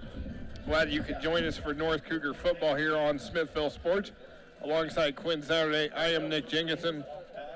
In Quinny, it was all North in that first half. Xavier Trueblood, 3 rushing touchdowns. Colin Weeger, a punt return for a touchdown. And then Reese Lozano, 2 touchdown passes, one to Xavier Trueblood and the other to Aaron Steinfeld. It was an absolute clinic in the first half. This is the amount of improvement from last season to this season is astronomical. The offense looks like a well-oiled machine, and the defense, I can't understate I've maybe not talked enough and praised enough the defense, but this is, like I said, a team just a couple years ago that took them 8 weeks to force their first punt, and there's still players from that team on this team right now, and they got to be feeling so good to not only shut out a team in the first half, but the way they did it. Well, and you look at last year's senior class here at Bloomington North, guys like Ben Friel, Michael Barron, Nathan Jenkins, they only won 7 games in their career. Remember, they were winless as sophomores. 0-10 in 2016, 2-8 as freshmen, 3-7 in 2017, and 2-8 in 2018. And here we are the second week of the season, and this North team's going to go to 2-0. And I mean, it's just a night and day difference from what they were a season ago. But you got some major games coming up. Terre Haute South, Bloomington South, Terre Haute North, New Albany, Indianapolis, Warren Colley, Columbus North, and Southport. It is not going to be easy the rest of the way, but this is a team that definitely got the momentum and the confidence going. This is definitely a team that I think will relish the fact that they have such a tough schedule and that they're going to rise to the occasion. The biggest factor, the biggest hurdle for Bloomington North going forward this season, and also in this second half as well, is that they need to maintain that confidence but not get cocky. They can't settle. They need to continue. That's always a problem when you're a team and kind of a fear of like to kind of segue to the NFL, like the Cleveland Browns kind of are in that kind of situation as well, where you've struggled for a while and now you're finding success. Don't let the success get to your head. Remember your humble beginnings and continue to build off of it and enjoy the ride. Don't try to bathe in the improvement right away and start taking things for granted and saying, oh, finally we're really good. Finally, we're awesome. We'll be able to take on this team and take on this team. Continue to take it one game at a time. Continue to build on it. Continue to build the chemistry that is just overflowing on this team. As I said, the offense looks like a well-oiled machine, and as long as it continues to look like that, I see very little reason how other teams are going to be able to consistently stop it. And you look at what makes this team go, and it's Reese Lozano, this sophomore. He's 11 for 15 passing with 2 touchdowns. Xavier Trueblood has 9 carries, well over 100 yards. Lozano has the other 3. Receiving wise, Balin Murphy, 4 receptions, has 6 total, been thrown to 6 times. Aaron Steinfeld's been thrown to 5, 4 receptions. Jack Recker, 2 catches for 10 yards. Loftman's been thrown to once, and Xavier Trueblood has been thrown to once, and that's a touchdown for the Cougars. 8 first downs, 0-2 on third down conversions, 1 for 1 on fourth down, 2 for 2 on extra points, and 1 for 2 2-point conversions, 7 penalties so far. And you mentioned that 0 for 2 on third down. It's kind of nitpick. Complaining about that would kind of feel like nitpicking, but that's a very important thing to note, is that they haven't been getting to third down. Out of all the plays, they've had to have had at least 40, 45 plays in that first half. Only 2 of them happened on third down. That is very significant, and like I said, it continuously moving the chains.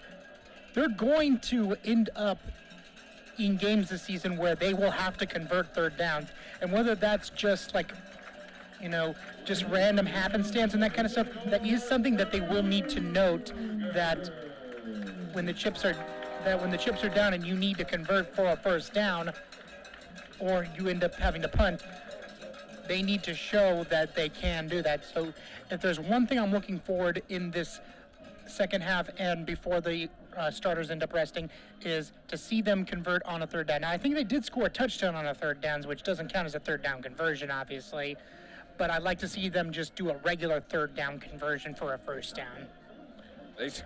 Well, I know they scored on I think it was a fourth down play when, was it?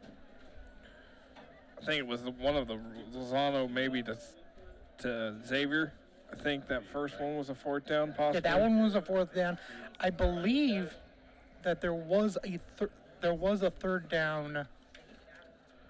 There was another third down pass, I think. No, that should have been a third down conversion, because I know that they did one to Murphy in the first quarter. Well, we'll figure that out as Bedford North Lawrence looking at them. Passing-wise, they are 3 for 6. Dalton Nykirk has an interception. Derek Hutchins been targeted, has had 2 receptions. Skylar Bates, 1 time throwing to. Justice Woods has 1 reception. Tabin Stillions also is 1. Been thrown to once. He's been out, and Ethan Bear also thrown to, targeted once. Skylar Bates carrying the load for B&L in the backfield, 14 carries. Owen Beaver, 4 carries. Dalton Nykirk and Gavin Scherschel, 2 apiece, and then Justice Woods, 1, as you see Bloomington North warming up. 4 first downs for the Stars. Only 1 third down conversion. They went for it on fourth down, unsuccessful, and 4 penalties. As looking at some notes here, the top teams in each class. We had 2 number 1s go down last week as Carmel in 6A lost to Louisville Trinity of Kentucky. That's a powerhouse in Kentucky, 41-14. So Warren Central is now the number 1 team in 6A. 5A is New Palestine. Bloomington South ranked 6th, Terre Haute South ranked 11th, and Terre Haute North 12th. Class 4A Marion, they have a big one tonight against Lawrence North. Roncalli is tied for 19th. Again, those are all teams that Bloomington North plays on their schedule in 3A. And if you thought our game was high scoring last week, you should have been up in Lafayette, because West Lafayette, the number 1 team in 3A, lost to Lafayette Jeff 74-66. That's a basketball score. As somebody pointed out, I think on Facebook, on one of the Indiana football fan page site, I think that was more points than they scored in these two teams scored in their basketball meetings the last couple of years. Western Boone is 2A, number 1. Linton is ranked 21st. 1A, Indianapolis Lutheran, and they have a big one tonight against Indianapolis Ritter, and South Putnam tied for 15th. Again, note that all 3 Monroe County schools won on the first win on the same weekend for the first time since September 6, 2014, last week.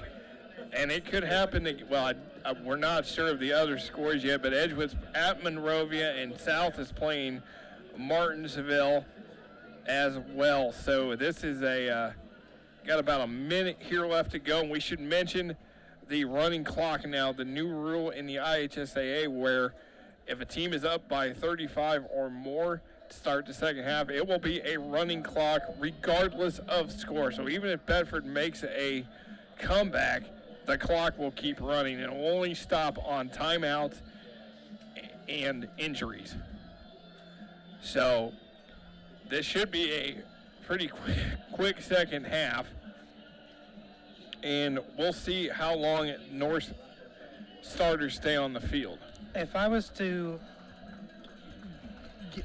make a guess, I would probably say they'll probably get 2 more series, and then they'll be pulled.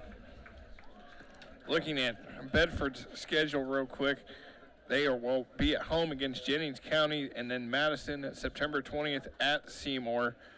Then they will be home to Terre Haute South. That's a long trip for Terre Haute South. Columbus East October the 4th, October 11th and 18th at Floyd Central and at Jeffersonville. The sectional assignments for these teams: Bedford North Lawrence in Class 5A Sectional 16, Floyd Central, Jeffersonville, and New Albany, so all Hoosier Hills Conference. For Bloomington North, it's now Bloomington South, Castle, and Evansville North. So depending on the draw, they're going to have to make, the Bloomington schools could make long trips down to Evansville. That's over 2 hours away, as the IHA realigns these schools every 2 years based on enrollment and tournament success factors, as Bedford North Lawrence will get the ball to start the second half. Again, glad you could join us for North Cougar football here. Cougars won last week against Greenwood 33-13, second straight win over Greenwood. They won last year 31-15. So ready to get underway, and once this clock starts, it does not stop. So here we go. And it will start right now, and Bedford North Lawrence will take this one. And that is Dylan Nykirk with the return.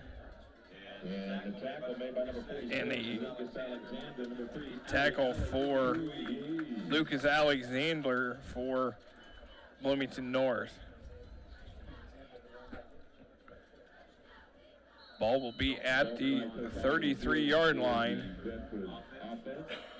Of course, Bedford North Lawrence lost to Martinsville 40-7 last week, and the running clock was implemented in the second half of that game. And it is a pitch out, and that is, I think that is Gavin Scherzel, his third carry of the night, as Dalton Nykirk remains in the game for the Stars.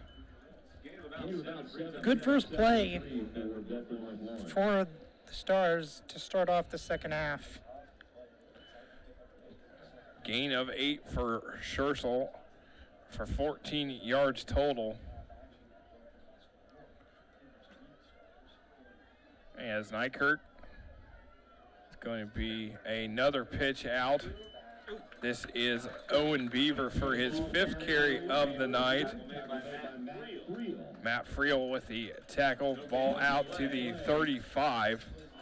No gain, and already a 3rd down for Bedford North Lawrence. I'd like to see a pass play. They have basically abandoned the air for at least the last 2 or 3 drives. Ever since that interception. As it's a tight formation for Bedford. And they're going to stay to the ground. And it is going to be the 1st down for Bedford North Lawrence as Owen Beaver, his 6th carry of the night. And that will be just the 2nd time that Bedford has converted on 3rd down. They're going to go right to the 40-yard line. Fresh set of downs for the Stars. At the 40.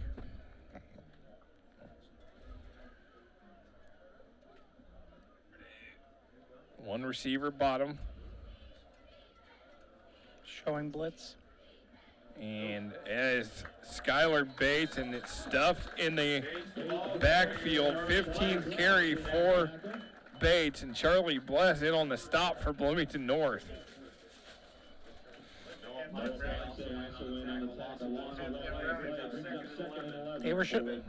Bloomington North was not hiding the fact that they were going to blitz. Would have liked to see Bedford North Lawrence maybe audible out or maybe try to run it to the opposite end. 2nd and 11, loss of 1 for Bates. 5th time that he has been tackled in the backfield. There is the handoff to number 21, and that will be James Underwood. First time he has touched the ball. This evening, Colin Weger with the tackle. And this will be a 3rd and 3. On your feet, Cougar fans, it's 3rd down. I'd like to see a lot more end arounds like that, Underwood, because that was a very nicely designed play. 3rd and 3.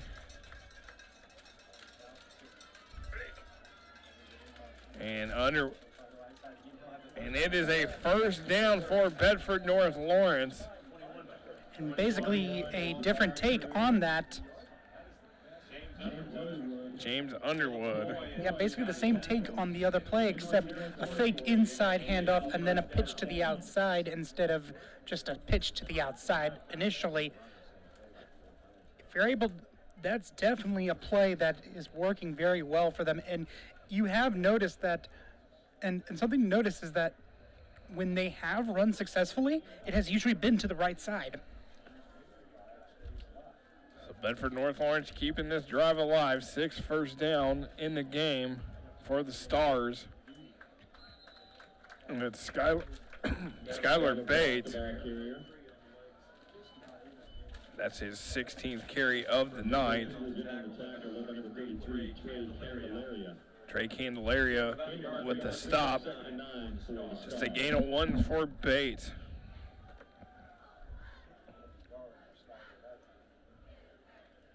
Already approaching halfway through the 3rd quarter. Again, running clock.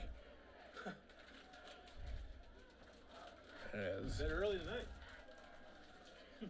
This will be a fast-moving 2nd half. Nykirk pump fake, gonna throw it up. And that was intended for Derek Hutchins and incomplete. And he had his man beat. It's just that he overthrew it just a little bit. So 7th pass thrown by Nykirk. Hutchins third time he's been thrown to. He's caught the previous two. So another third down coming for the Stars at the 36. And at this point for Bedford, you need to start taking shots downfield because you have nothing to lose at this point with the margin the way it is. Yeah, absolutely. So here he goes, blitz coming, and that is Skylar Bates, and he's going to get past the first down marker. Fourth completion for Nykirk, first time Bates has caught the ball. Yeah, and that, I believe that was almost tipped as well, but just excellent hand-eye coordination to be able to catch it and then keep running to get the first down. At the 24 for Bedford North Lawrence. Now under 5 minutes to go here in quarter number 3.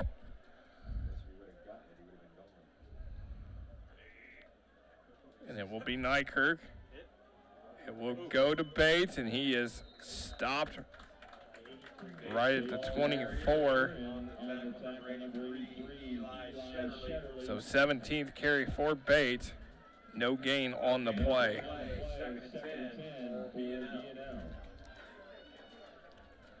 The run game for Bedford North Lawrence. Last week, 29 carries, 69 yards, and a touchdown. Gave up 177 and 3 touchdowns to Martinsville. Second down and 10. Nykirk screen pass to Bates, incomplete. Yeah, he had him wide open again, just a little bit. And this is definitely a very. I definitely think that taking shots and having him pass is going to be very important because going like multiple drives without passing the ball, unless it's your designed philosophy, like say you're Mitchell or something like that, you shouldn't go multiple drives because then you start getting a little bit out of sync as well. And you can already see that a little bit off here and a little bit off there. The passes are good, they just need to be a little bit better. Here is James Underwood, and he is tripped up. Third carry for Underwood, but a flag on the play.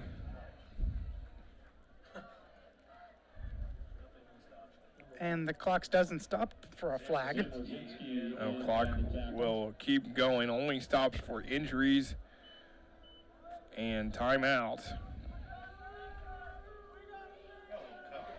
That will be on Bloomington North, the 8th penalty on the Cougars this evening.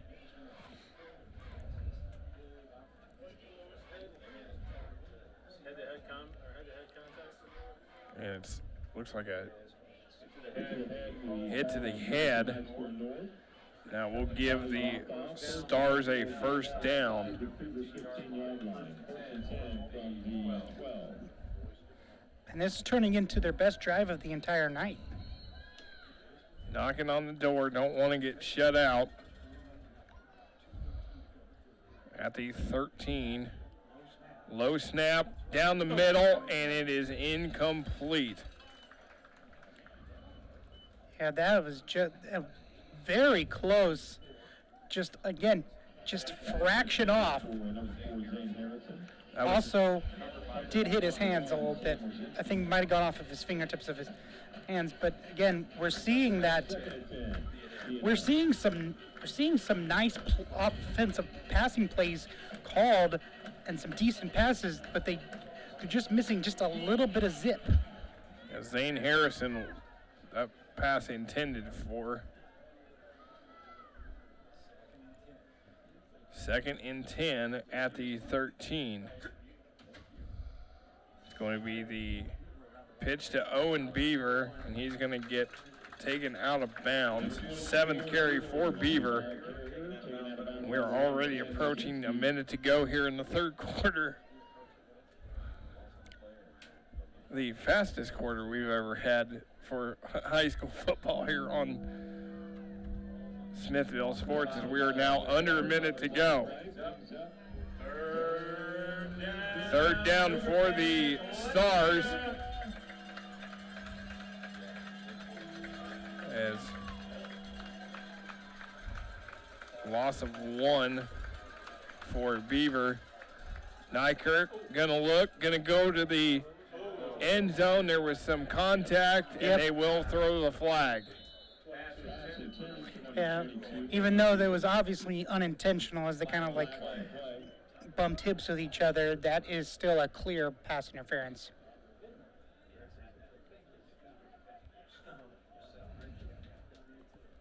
As this will be the last. Well, no, it won't stop a.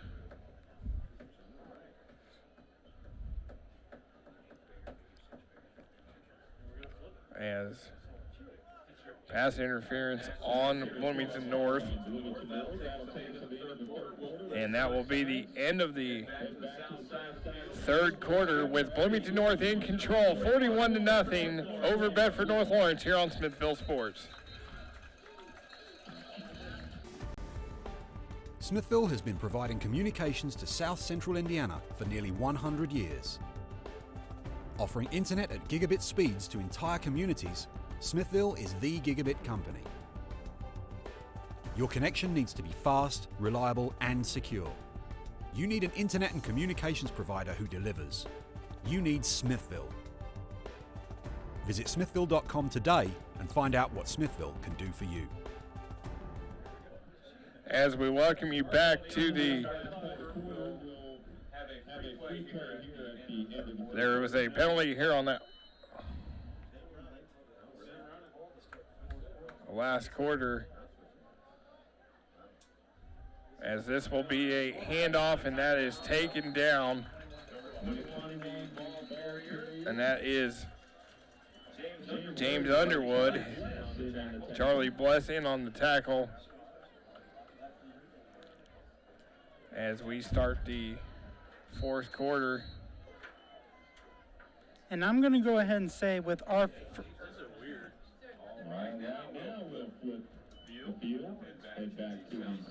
Looks like they will stop the clock here for a minute, because that was actually the end of the third quarter. Looks like that was supposed to be an untimed... Yeah, the untimed down.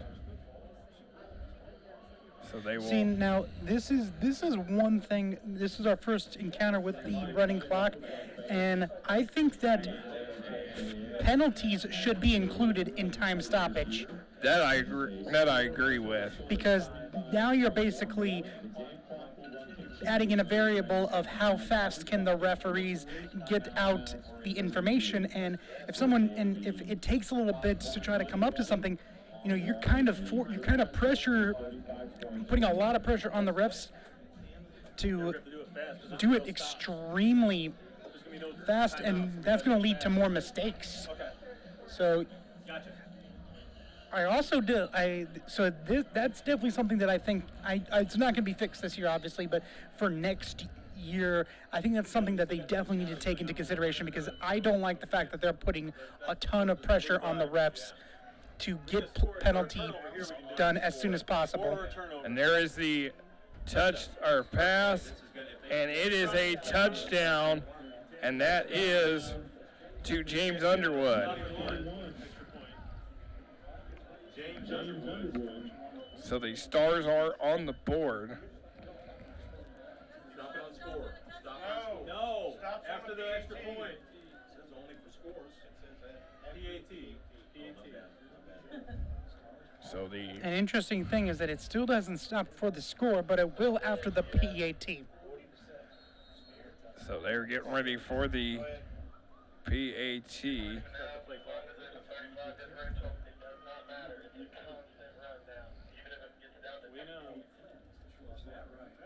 Wow. Okay. So this one is good.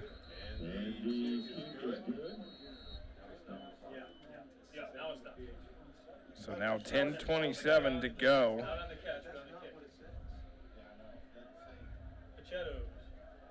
Do it now? Yeah, I do it now. So 41-7 here, 10:27. as the Stars are on the board. And similar to last week, they were able to score on their first possession of the second half with the running clock. Yeah, lost 40-7 last week against Martinsville.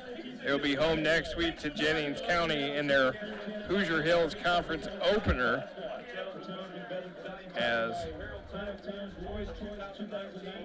the Cougars will then hit the road next week to take on Terre Haute South, and then it's Bloomington South in 2 weeks, which is Cougars are going to, you're not going to look ahead, but I know that game is going to be in the back of their minds because they want some, South has controlled the series, so they definitely want a chance at their crosstown rivals. Absolutely. But they are focused on getting this game finished out here with 10:27 left. And the good thing about the cool thing about the North-South rivalry is that even when North hasn't been as competitive, they still have produced some pretty close games. As Bloomington North with the ball number 31, Joseph Williams, a sophomore, 5'6", 146 pounds, will give the Cougars decent field position, as now you start to see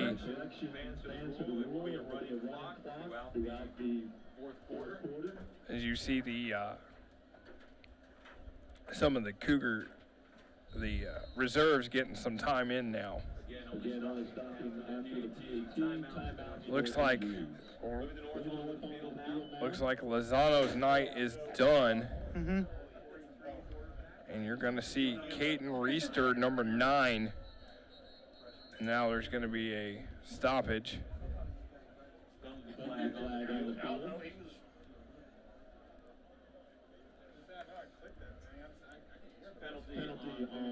And that is another penalty on Bloomington North.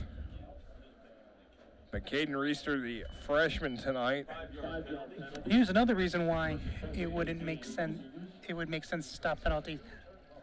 You could literally get a penalty for a delay of game and have the clock continue to run. Caden Reister on the field, so he's going to get his first snaps tonight. As it's a 1st and 15 for the Cougars.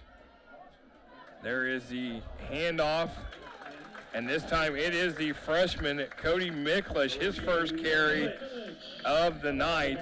That's actually below his per carry average, actually, which is like 22 yards a carry. Yeah, had a big game against Greenwood last week. 5 carries, 97 yards, and a touchdown. First carry tonight for the freshman.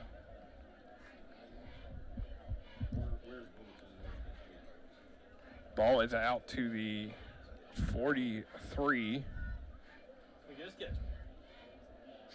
Approaching 8 minutes to go. Clock will not stop for this quarter. It is Miklish again. Gets out past midfield. And a nice run for the freshman. And Miklish obviously don't want to look. We're not saying don't look too far, but I'm already looking forward to like next year. Another weapon for this team going forward. This is definitely a team on the rise who has a really bright future, not only this season, but in the next upcoming seasons, especially with running back like Miklish just being a freshman. Yeah, Lozano just a sophomore, so he's got 2 more years. That's the first pass for Reister, and this time it is caught by Dylan Barrow, number 47. Another freshman. Yeah, another freshman, Barrow, a 5'10", 154-pound freshman. And a first down for Bloomington North. So this is important because these are guys getting some valuable experience this late in the game. There is Reister, and he's going to get taken down for a loss. Tackle behind the line of scrimmage by number 67, Drake Huber. Drake Huber with the stop for B&L. Loss of 5 on the play. Ball at the 50. Approaching the halfway point of the fourth quarter. As it is 1st and 15 at midfield, and there, of course, the signage at the bottom of the screen for, and this is Cody Miklish, and he's got a hole. He's got the first down and gets down to the 30-yard line. Move the change for Bloomington North. Miklish only 5'10", 164. You can definitely tell the skill is there. Just put on a little bit more bulk. This definitely looks like this is a very talented kid right there. It's just a freshman, like 5'10". So I mean, they do. Yeah, already has the height. Like I said, needs to put a little bit more muscle on there, but he's already showing just how innately strong he is, breaking tackles on that first down run. And this is Reister's pass overthrown, intended for Reese Wagner, another freshman for the Cougars.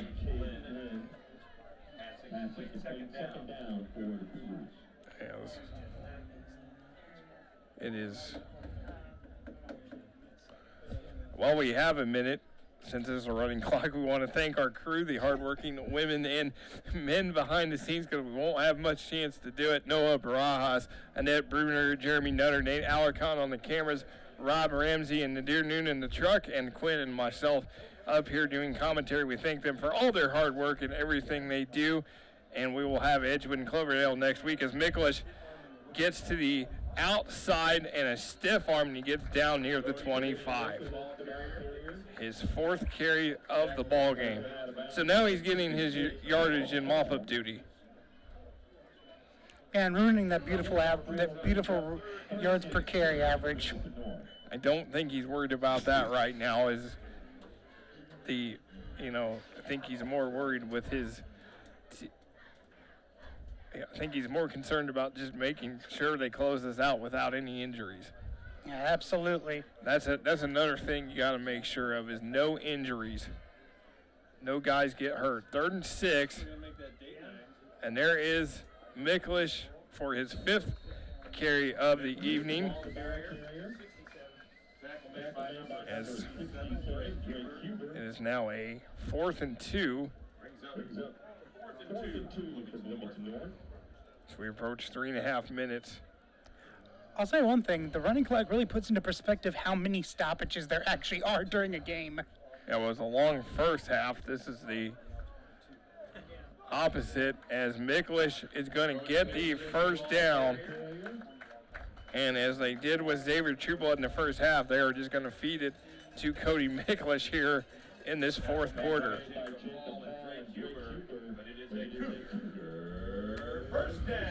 So approaching 3 minutes left.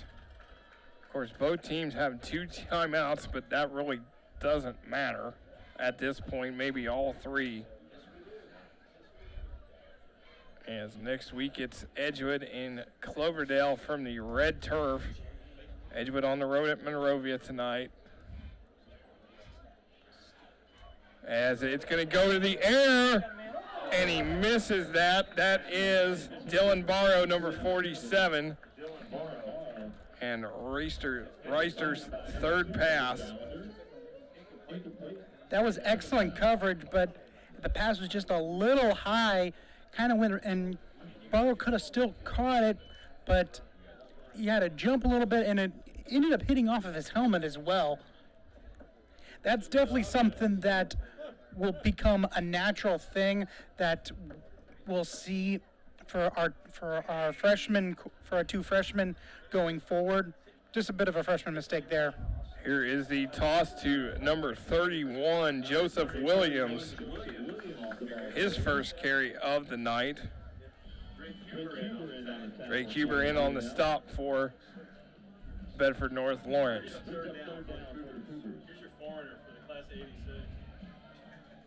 didn't get that in tonight. So the clock keeps rolling here. Now under a minute and a half to go in this game. As Reister gonna drop back, gonna just loft one up, jump ball. And Bedford North Lawrence intercepted, and it will be a touchback. Yeah, a little too much arc on that throw. But this is really not going to matter, as I don't know that they'll even get the play off.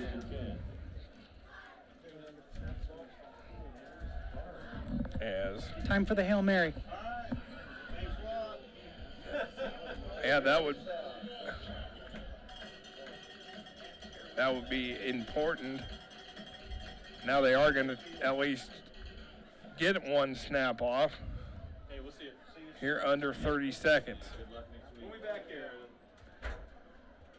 And this will be a run, and that will be a first down for Brian Lewis. And that is his first carry of the game. That will be a first down, but it will not be enough, as Bloomington North is going to win this 41-7 and improve to 2-0 on the season. As what a big win for Scott Bless and his squad, as they get the big win tonight here over the Stars. Big round of applause for both teams tonight. Nice job out there, gentlemen. As the teams are shaking hands. And we are gonna no replays tonight. So Quinn, a couple final thoughts real quick. I think I said all that I did. Just a well-oiled machine. Just need to keep a little bit. Can't get a little too cocky, but need to keep this confidence going forward, and they could have a real special season. A big performance for Bloomington North. Your final score 41-7 for all the hardworking women and men behind the scenes. For my partner Quinn Saturday, I am Nick Jenkinson. Thank you for watching, and good night from Bloomington North.